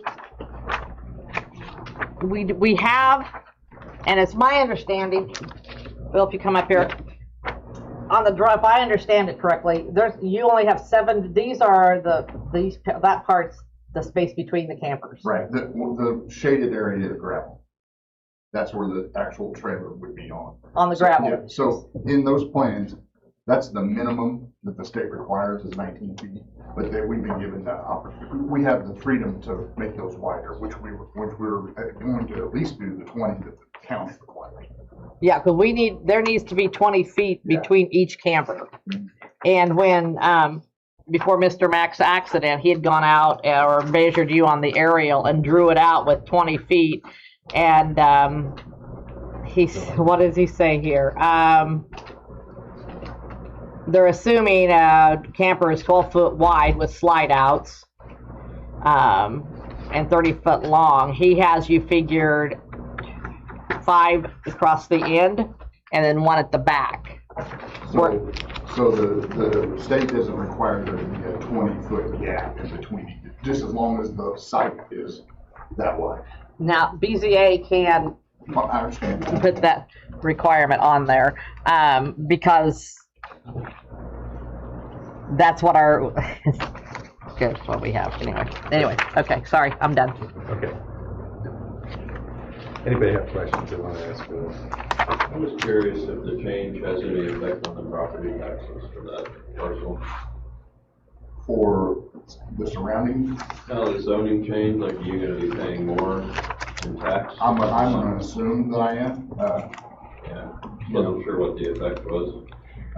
Well, my tax guys, everything that we bring in, he's telling us to put 25% aside, just off the top, just to make sure that we got money for federal, state, and county. And I believe they'll, that's the wrong date, I think. Yeah, I think it will too, as far as, I don't think you will with gravel, blacktop, if you blacktopped or put concrete down, I would affect your taxes. I don't know that gravel will, but if the electrical and water, I'm not sure.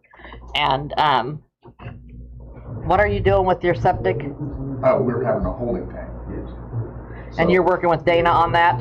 Right. I'm working with the state, with Eric, actually. Eric Smith. Oh, okay.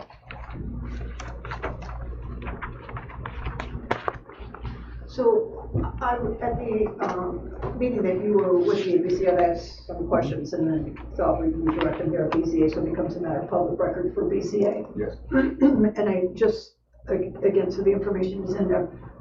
It's, it was my understanding when I did some research that campers, RVs have to move within a certain number of days, otherwise it's not considered a permanent park. For a permanent park, they have to keep moving. So because it's a limited number and it's considered a temporary RV park, that allows those campers to stay for the length of time that they're staying. Is that correct? No, that was the whole reason for the change of zoning. To change it to permanent, and because it's a private area, that's why it doesn't meet the criteria to have to move those campers. Okay, and also, I think I had asked if you are required, when you changed it to Park and Recreation, to provide public amenities. The state only requires that you provide a restroom, and it can be a porta potty. Okay. It does not. And each trailer has their own. Right. And then they're gonna have a hookup with water and sewer, so, but yes, I do have to have that available. Okay. Whether or not anybody. Right, and again, just as a matter of public record. And I feel like some of the questions that I'm asking are critical because you are our first case. And so that sets the standard. And obviously you were here for our previous meeting and you know, we always need to look at what's best for the county and county people. And so my questions are based on that as a neutral, just I need information, that's all. I'm assuming you've addressed trash pickup? Yeah, I'm gonna supply a dumpster, and then have that picked up, obviously, as much as I need to. And because you're on the property, obviously, noise control goes under your supervision? Yeah, if anybody is gonna be a knucklehead at 2 in the morning, then I'm just gonna eliminate the situation and have them going down the road. There's already a lot of tremendous interest, for the guys that are out there now that are staying hour and a half, 2 hours away from the job site because there's nothing available. Sure. And you will take care of snow removal? Also, any open burning will be supervised, grilling, campfires, whatever. I live on the property, Right. so there's gonna be someone there most of the time. And these guys are only there because they're working. So when you say a recreational vehicle park, they're not really there for recreation. They're really there for, this is my hotel room. Right. However, but after this temporary Duke project, however many years it is, then you will plan to continue. Yes. So, like I said, these rules and regulations, I feel like are just important to bring up as a matter of public record, since it will be the future of that property, at least as long as you are there. So my question, I guess, then, I don't know, it's to Ron, to you, Penny. Do the standards that were passed in the ordinance, the Article 560A, apply here for Parks and Recreation, because Parks and Recreation is not listed under the temporary use? I think that the same guidelines should be. But it's not listed as a, in the zoning district. Are you talking about like how many per lot and setbacks? No, well, it's not listed, when you I don't look have at- my zoning book. What do When you? you look at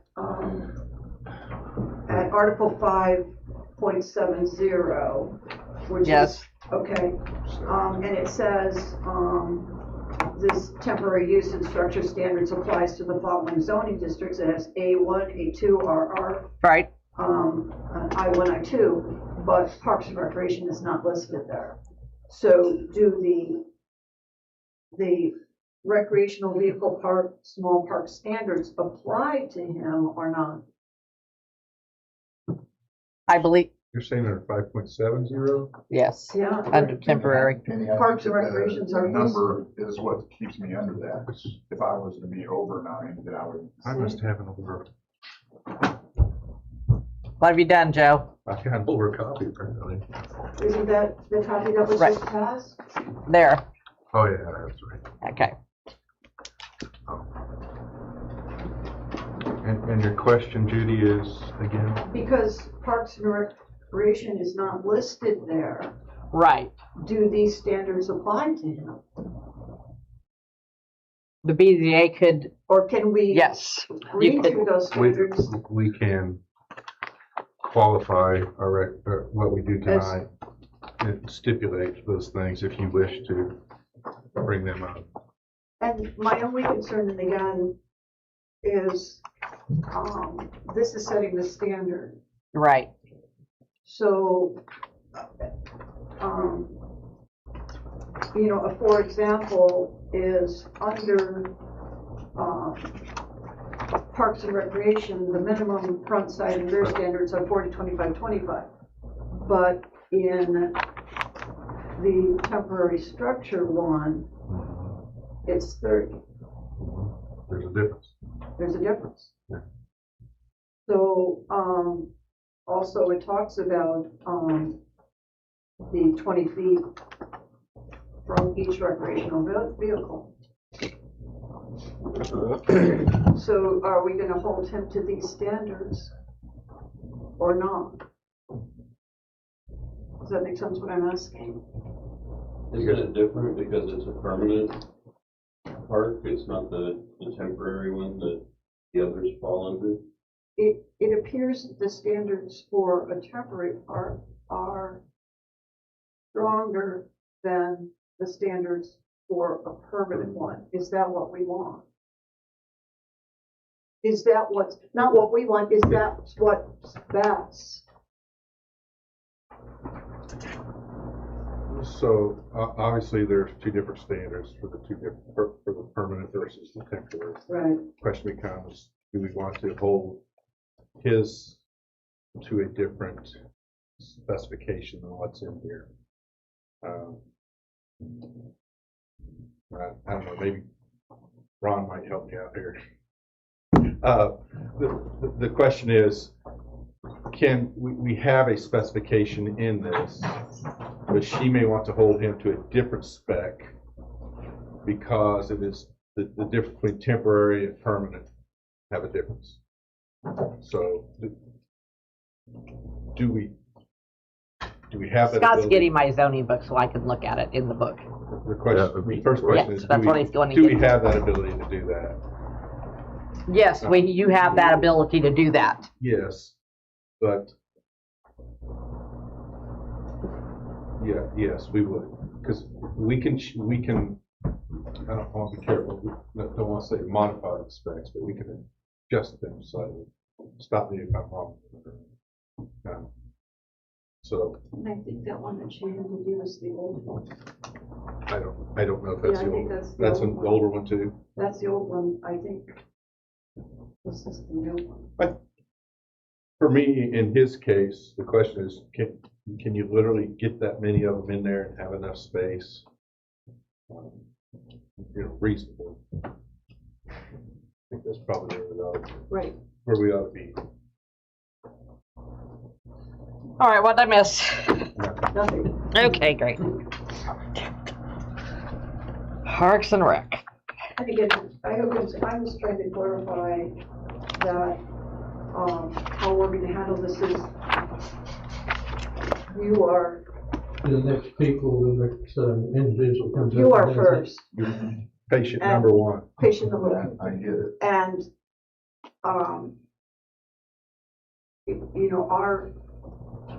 I feel our responsibility is simply to remain neutral. I'm supposed to look at what the information is presented here, but I'm uncertain of what information is really being presented here.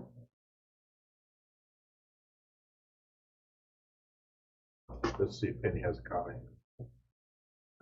Box tick. How far off the road are you on your drawing? Let's let Penny look at me.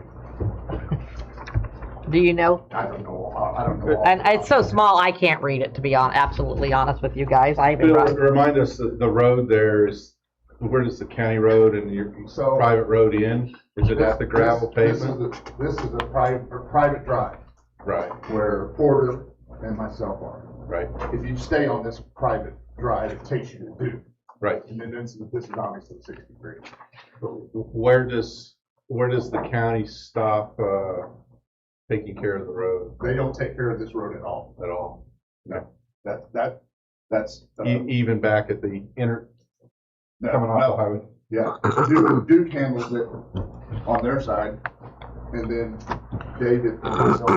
So you think it's all private road? Correct. Yeah, the county has nothing to do with it. County never plows the roads or, No.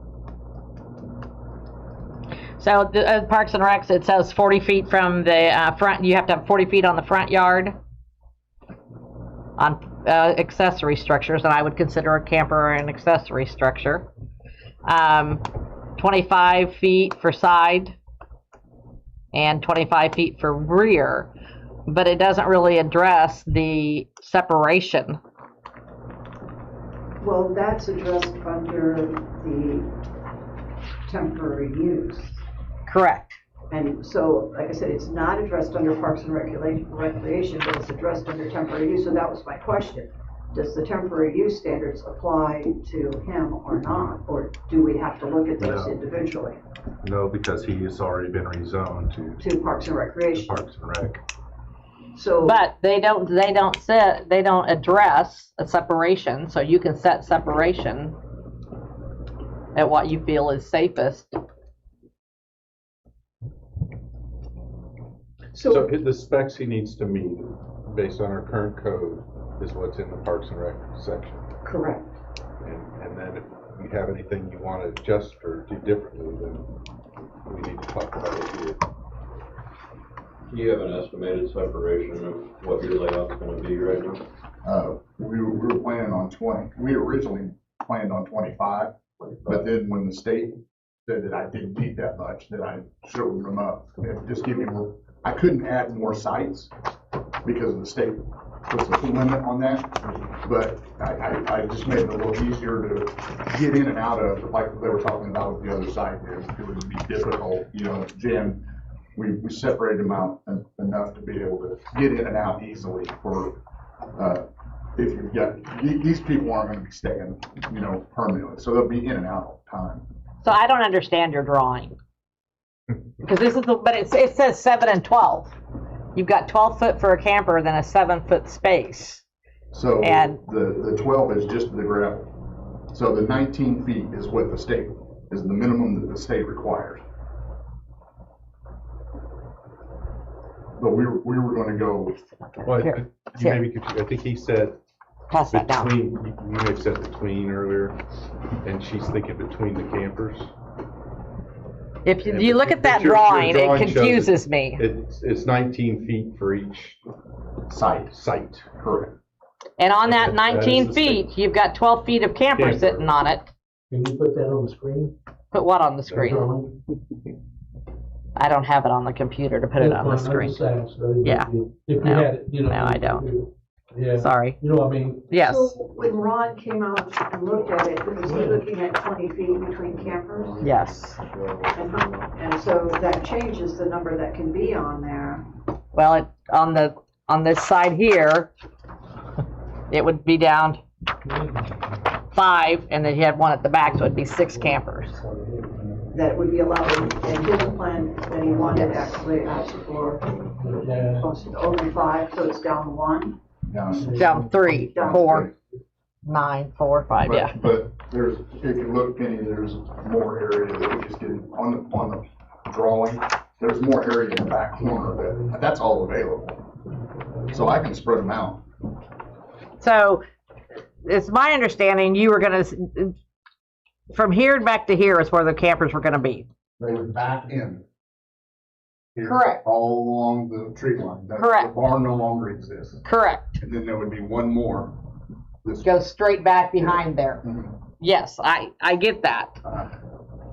Bill, you do have space to expand this on back? Yes. Back in this Like area. on The 8, right, there's 8 right. I mean, so you could potentially put more space between the units? Well, it depends on how many I'm gonna be allowed to have now. So if I'm only gonna be allowed 6, then I can put 50 feet between. You can put more. Right. I prefer to get as many on there as I can. I'm doing this to make some money. So it's 215 feet deep. Okay? From starting at the road back to the woods. That's his property. is See, 250 I drew it up there, feet. yes. Just to the tree line. To the tree line, yeah. To the tree line. Yeah, You own back into the tree Right, line. yeah, there's 4 acres there. You have 4 total acres?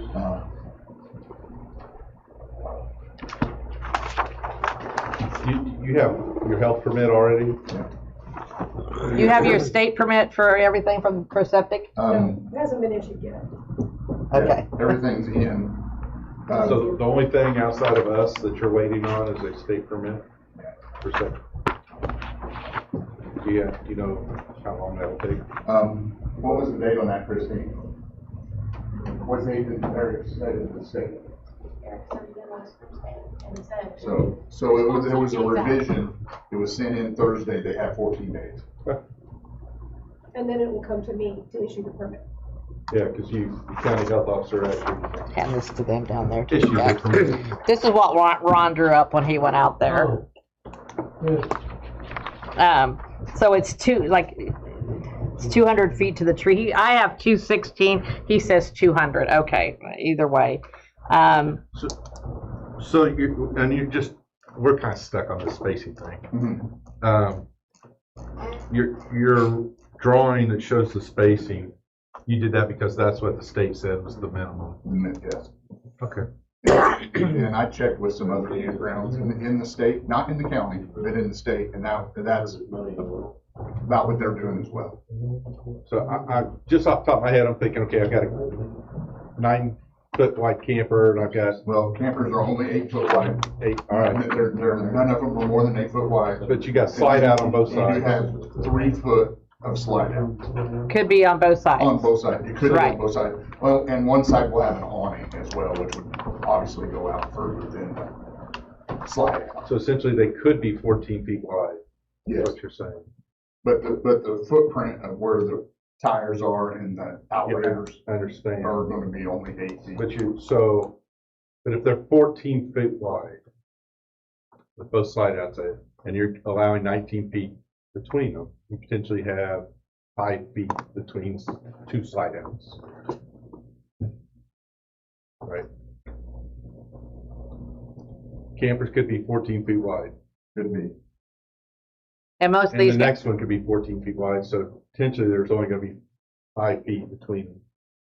Potentially. If they've got their slide outs. Potentially. But that is in line with other campgrounds in the state that I checked with.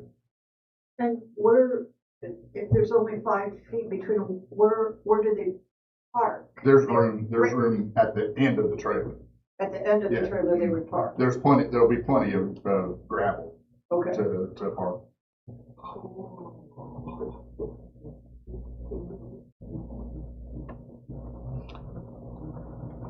I believe it needs to be a larger separation for safety, for fire,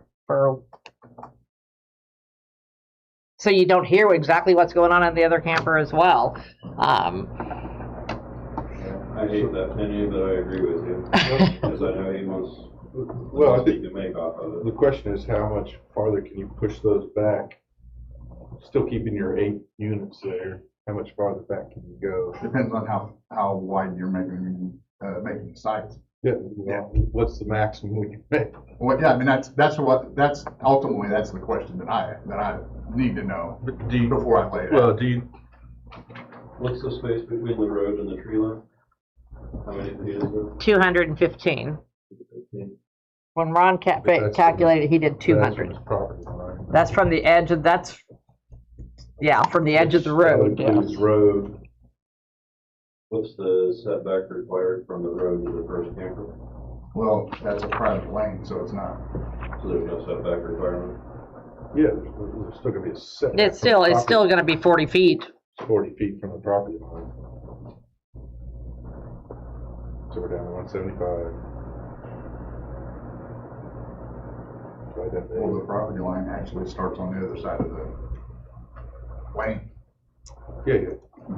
So we're going to say there. Essentially, you need to be 40 feet from the fence. Gotcha. Yes. But in the highway fence. Mm-hmm. Right.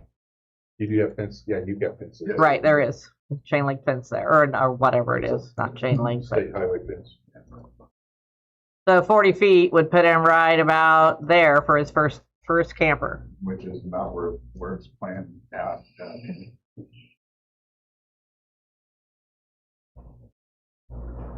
Is that a paved road or gravel road? Paved. It's paved, yeah. It's What old. about dust or anything? No, there's no dust. There's little to no traffic, just me and the borders.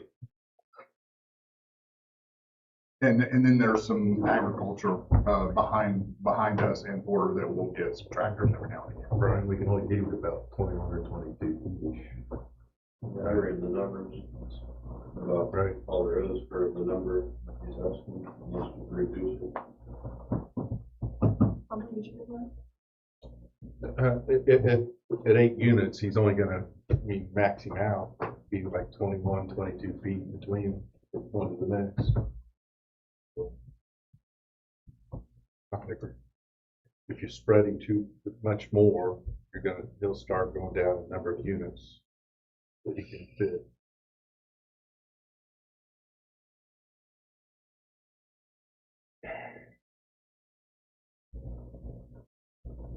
Any other questions, comments? Brian's still calculating. Do you get any? I'm assuming, again, obviously, health department will look for sure that you meet sewer and water standards, and so that we don't really have to address the state, or you will address that. And that also, that someone will address stormwater drainage, since there's additional, so the ground's been disturbed, there's additional structures on the property, so stormwater drainage will need to be looked at. I don't believe so, because it's just going to be gravel. So it'll be gravel. Yeah, so I don't believe we'll need to do that. Okay. So. And I think he meets the other criteria that are under Parks and Rec. So that's just what, when you Google Which what. way's your water flow there, to the back or towards Duke, or? It's gonna come. No, you mean rainwater. Yeah. Yeah, it goes back. It goes back. Yeah. All slopes to the river. Yep. Yeah. Yep. Or is there a ravine down in You between can there? pass that down through there. No, I mean, right on Duke's property there. No, that's flat. Is it flat? Yeah, that's flat. But you can see Hill County. right about here, it all just drops off. Yep. Yeah. And there's the creek back there. What are you trying to show us? Penny. No, my assistant in the back.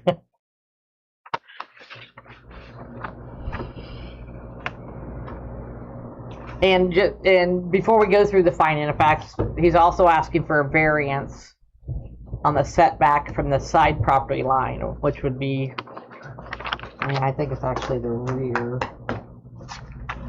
You got 15 feet on this drawing, is that right? Yes. I think, yeah, from 20, currently we require 25 feet, you're asking for a variance of 15 feet. Mm-hmm. And I contacted Duke, and they had no issue with me going all the way to the line. That's not property that they're gonna use for anything, and they're never gonna sell it. Yes, and that's not, it's not developable anyway, so.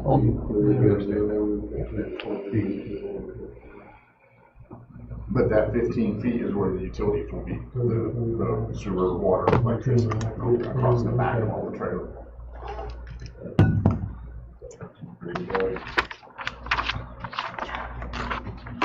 You guys understand the variance he's asking for also?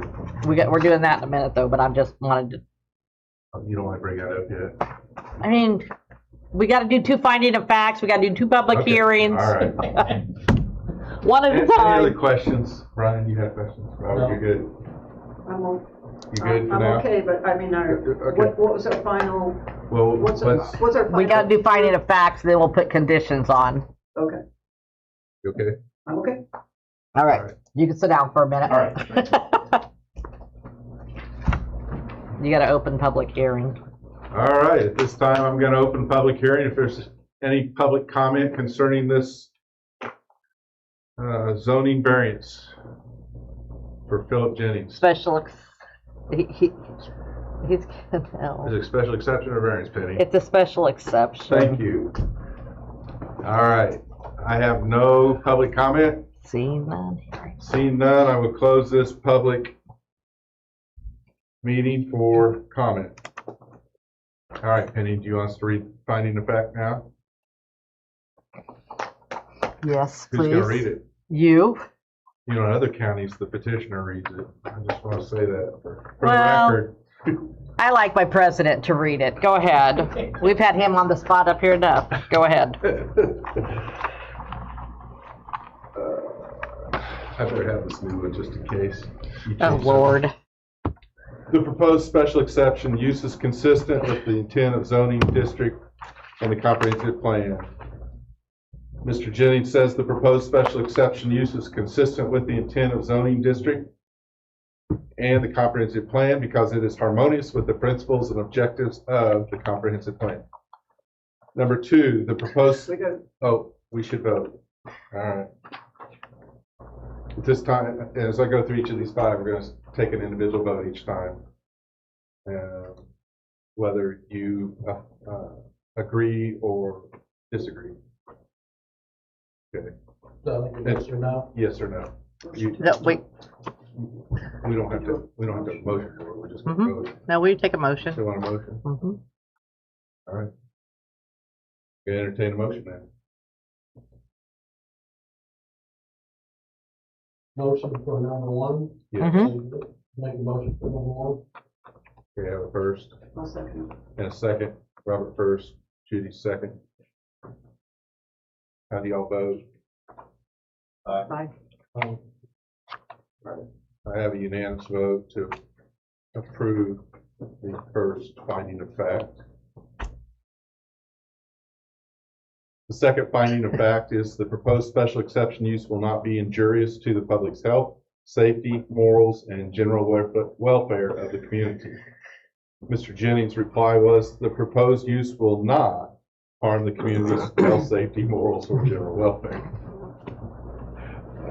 I'll entertain a motion. Second. Have a first and a second. Brian first, Robert second. How do y'all vote? Yes. Have a unanimous vote to approve of the second finding of fact. Our third finding of fact tonight for this special exception is that the proposed special exception use is in harmony with all adjacent land uses. Mr. Jennings' reply to this question is the proposed special exception will reserve the character of the area and avoid harming nearby properties. Question for discussion before we do. If you would like to have discussion, that would be fine. That's where I ask when we talk about nearby properties, obviously I know Duke is nearby, but we're also talking here is where I feel like we need to discuss any other temporary parks or permanent parks that would go into place within the county. So is this where we talk about that the current plan of the units being 5 feet apart is too close? Okay, so I appreciate what you're asking, Judy, and I think what we discuss in particular for these findings of fact are literally just for this special exception for Mr. Jennings. Correct. And if we want to impose something, we'll do that after the findings of facts. We'll take final vote. Okay. Everybody I'm good? okay with it. If you tell me wrong, I should be okay with it. Okay. Did I do that right? Sounds good. Thank you. So you need a motion. I need a motion. Yep. Anybody want a motion this one? Motion. Have a motion first from Brian. Second from Robert. No, I'm pointing to you guys. Where you guys? Oh. Hold on. Too late. That's fine. Okay. How do y'all vote? Aye. The finding of fact passes unanimously. All right, finding of fact number 4 for this special exception. So the proposed special exception use will not alter the character of the district. The use will not change the essential character of the area and will not adversely affect the surrounding neighborhood.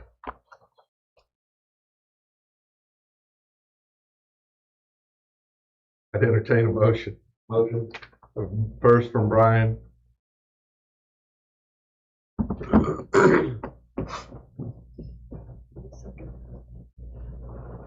Second. A second from Robert. How do y'all vote? Aye. I'll vote no on that, Okay. and I will give a reason. My reason for voting no on that is I understand right now it will be used as temporary residence for the Duke workers. However, I know Mr. Jennings intends to make it a permanent residential park, and that may impact the character of that area and of that district. And I don't know what that impact could be. So on that particular one, I'm voting no. Okay. Thank you, Judy. I will vote yes also, so we have a 3-to-1 vote to pass this. Number 4, finding of fact.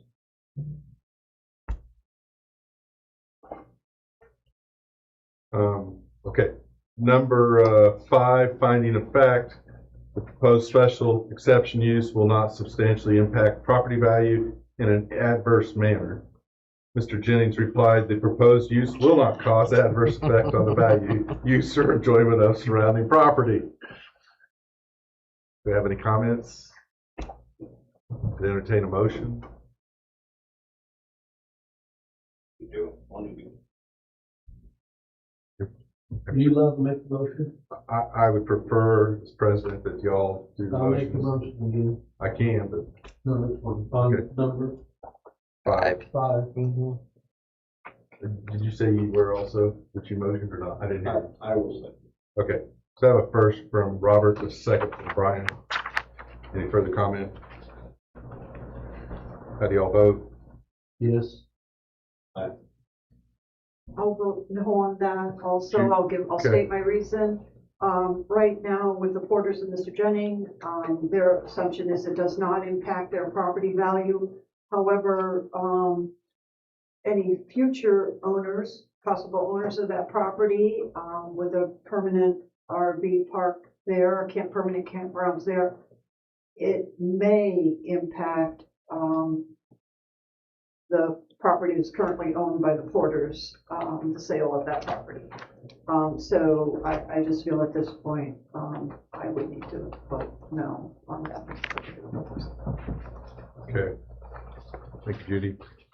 Again, I will vote yes on this also, so we pass this 3-to-1.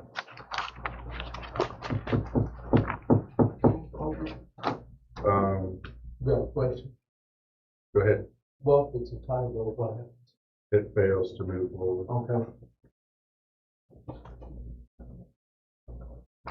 Well, correct me if I'm wrong, you have to have 3 votes, period, to pass it.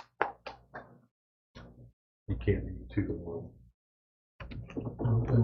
Like a majority. It has to be the majority, right? Yeah, gotcha. Majority of the board, not majority.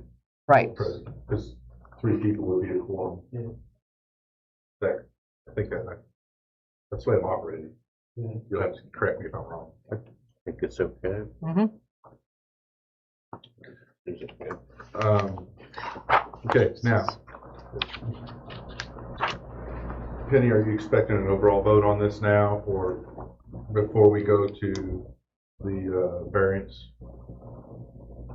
I think I was expecting to do this. To what? Take a vote on this? Yeah. Yes. Okay. But we also, if there are any stipulations, now is the time to put them in. Prior to the vote?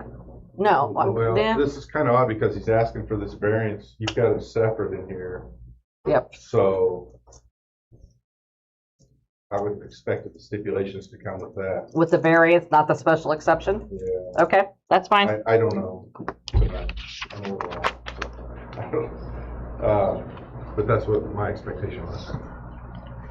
All right. So I need a motion to pass Mr. Jennings' special exception 2026-04. We are, Made a motion to pass it, I'll second. Have a first from Brian and a second from Robert. question before we vote. Yep. So is this not where we should address the, because we're looking at moving, for a special exception to open a permanent recreational vehicle park. Is this not where we should look at the distance between those recreational vehicles? Well, that's where the confusion lies, because we have a variance to ask for the distance. That's just the rear. That's not a separation though. That's just. If you want to address it now, I'm fine with that, Judy. We're gonna have to do it sooner or later. So. Goodness. Go ahead. You want further discussion on it? You want a recommendation? No, I'm just You want saying, to impose something? I'm okay with voting now, but then we have to look for the, conditions that we want to impose on our approving or not approving. Is that correct? I think we should go ahead and impose the conditions, if there are any. That's fair. Conditions I first. think that's fair, we should talk about it. Talk about the conditions now, and then it's a single vote. So I guess my only concern is that setback between those campers. I just feel like 5 feet is not sufficient. Where do you think it should be? Well, there's some discussion that the APC says 20 feet. And not necessarily that we have to agree with that. But that's an overall recommendation from the Area Plan Commission as well as the commissioners that recreational vehicles should be separated by 20 feet. And again, this is, I understand, you know, this is right now it's going to be a temporary use, but eventually this is a permanent use. So do you really want a permanent park to only have 7.5 feet or whatever you had figured out between the campers, between the vehicles that are there?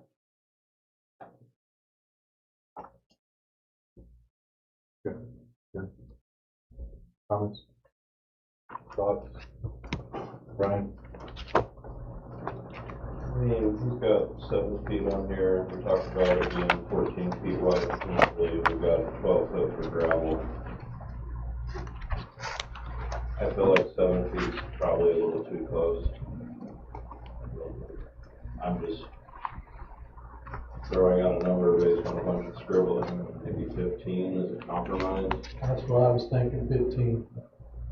That's more of a, you know, not the full 20, but 15. What do you guys think? Okay. That'd be fair. Just so we can be, 6 or 7, somewhere in there. so we could, just to be clear, what you're saying is how much space for the pad, for the camper pad? Because like on his drawing, he's got 12 feet. He's allocating. And so you're allocating 12 feet for the pad, and then you're saying 15 feet between the pads. Where he's showing. So it 7 feet. becomes 27 feet center to center for each unit. Correct?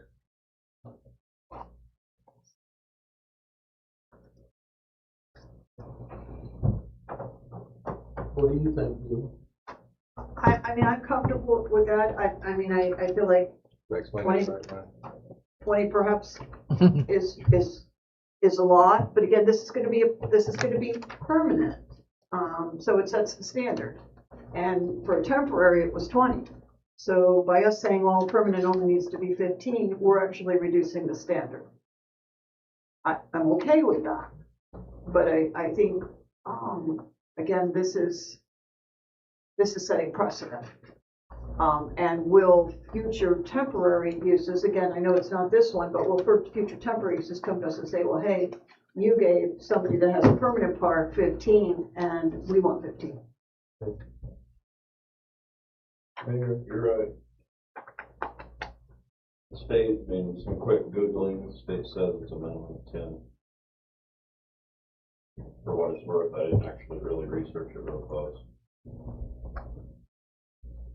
Right. Okay, so your recommendation is, Yeah, my personal feeling is 15, but everybody should have their own thoughts. I understand 22, if that makes sense to me.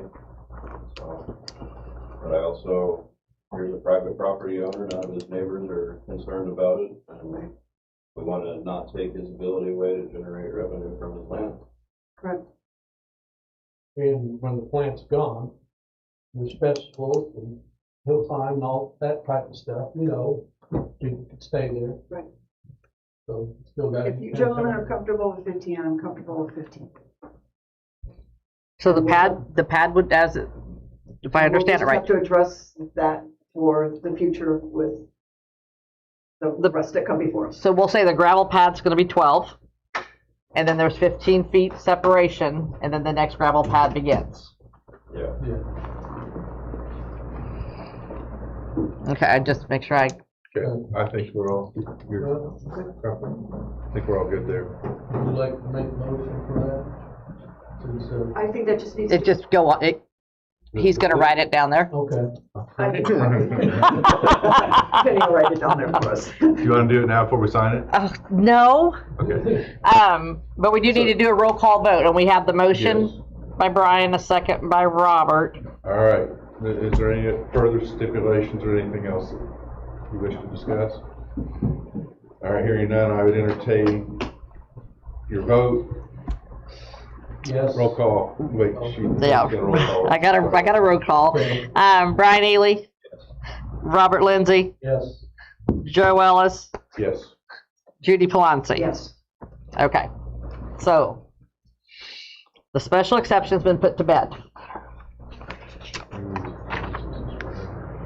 Now we're moving on to the variance. And here's the finding of facts on his variance.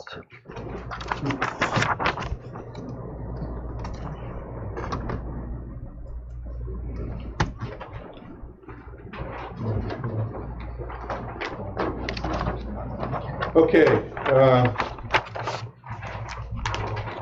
Step A is complete. Step A.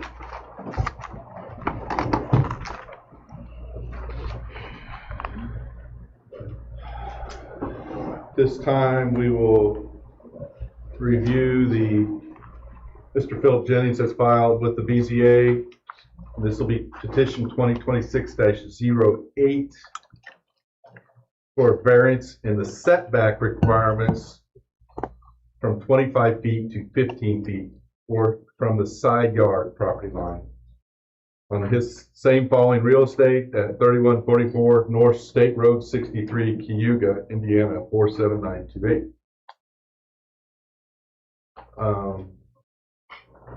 Just so everybody understands, this will be from the tree line to the south. What this allows me to do is just to back the trailers up closer to the tree line. That's all I'm asking. And I still have to have an opening behind the trailers because that's where all my utilities are going to be in case I need to dig something up or repair something.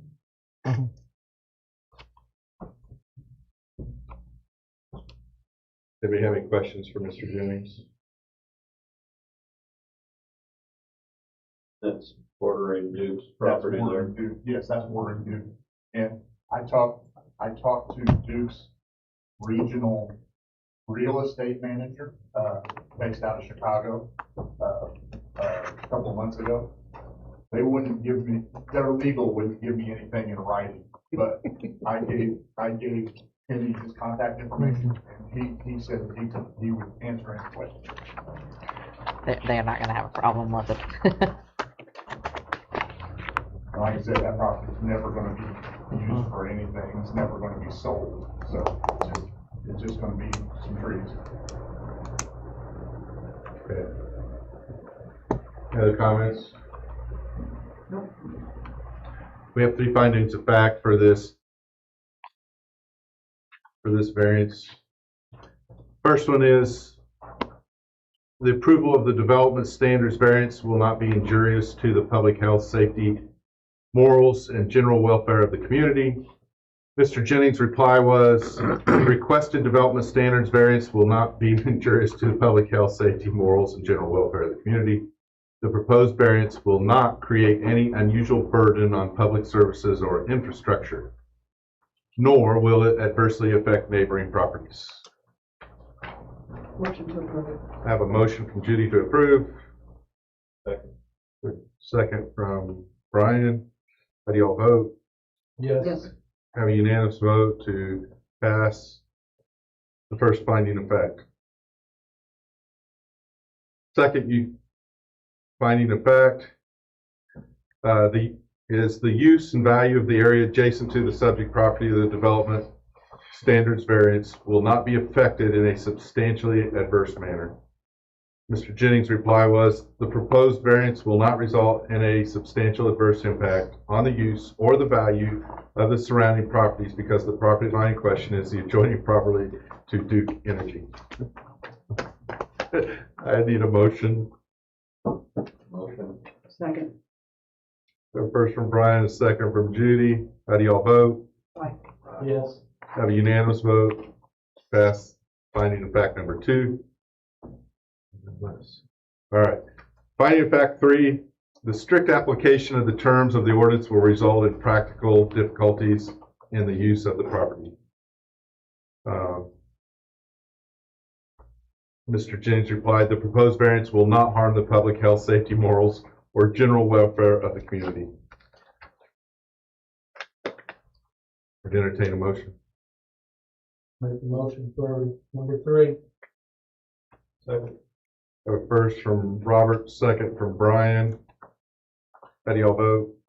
Yes. Yes. We have a unanimous on finding of fact number 3. That is our last finding of fact for this variance. Do we have any other questions, comments? This time we'll do a roll call vote. No? Need a motion to approve the variance. Okay. Yes. I need a motion to approve this variance. So moved. Second. A first from Judy, a second from Robert. Brian Ely, Yes. Robert Lindsay, Yes. Joe Ellis, Yes. Judy Palazzi. Yes. All right. Variance. This variance passes 4-0. Congratulations, Mr. Jennings. Thank you. We're one step closer. Just wait till you get to that health department, though. I'm just trying to do it right. I appreciate that. Thank you. I see a lot of other issues with some other sides. Uh-huh. All right, we got another one to sign here, folks. Oh, I thought you said to decide. I was Fine. like, what? We're Okay, done. so, There's no other new business. Do we have any other new business tonight? See no other new business, I'd entertain a motion to adjourn. Motion. Second. First from Brian, second from Robert. How do y'all vote?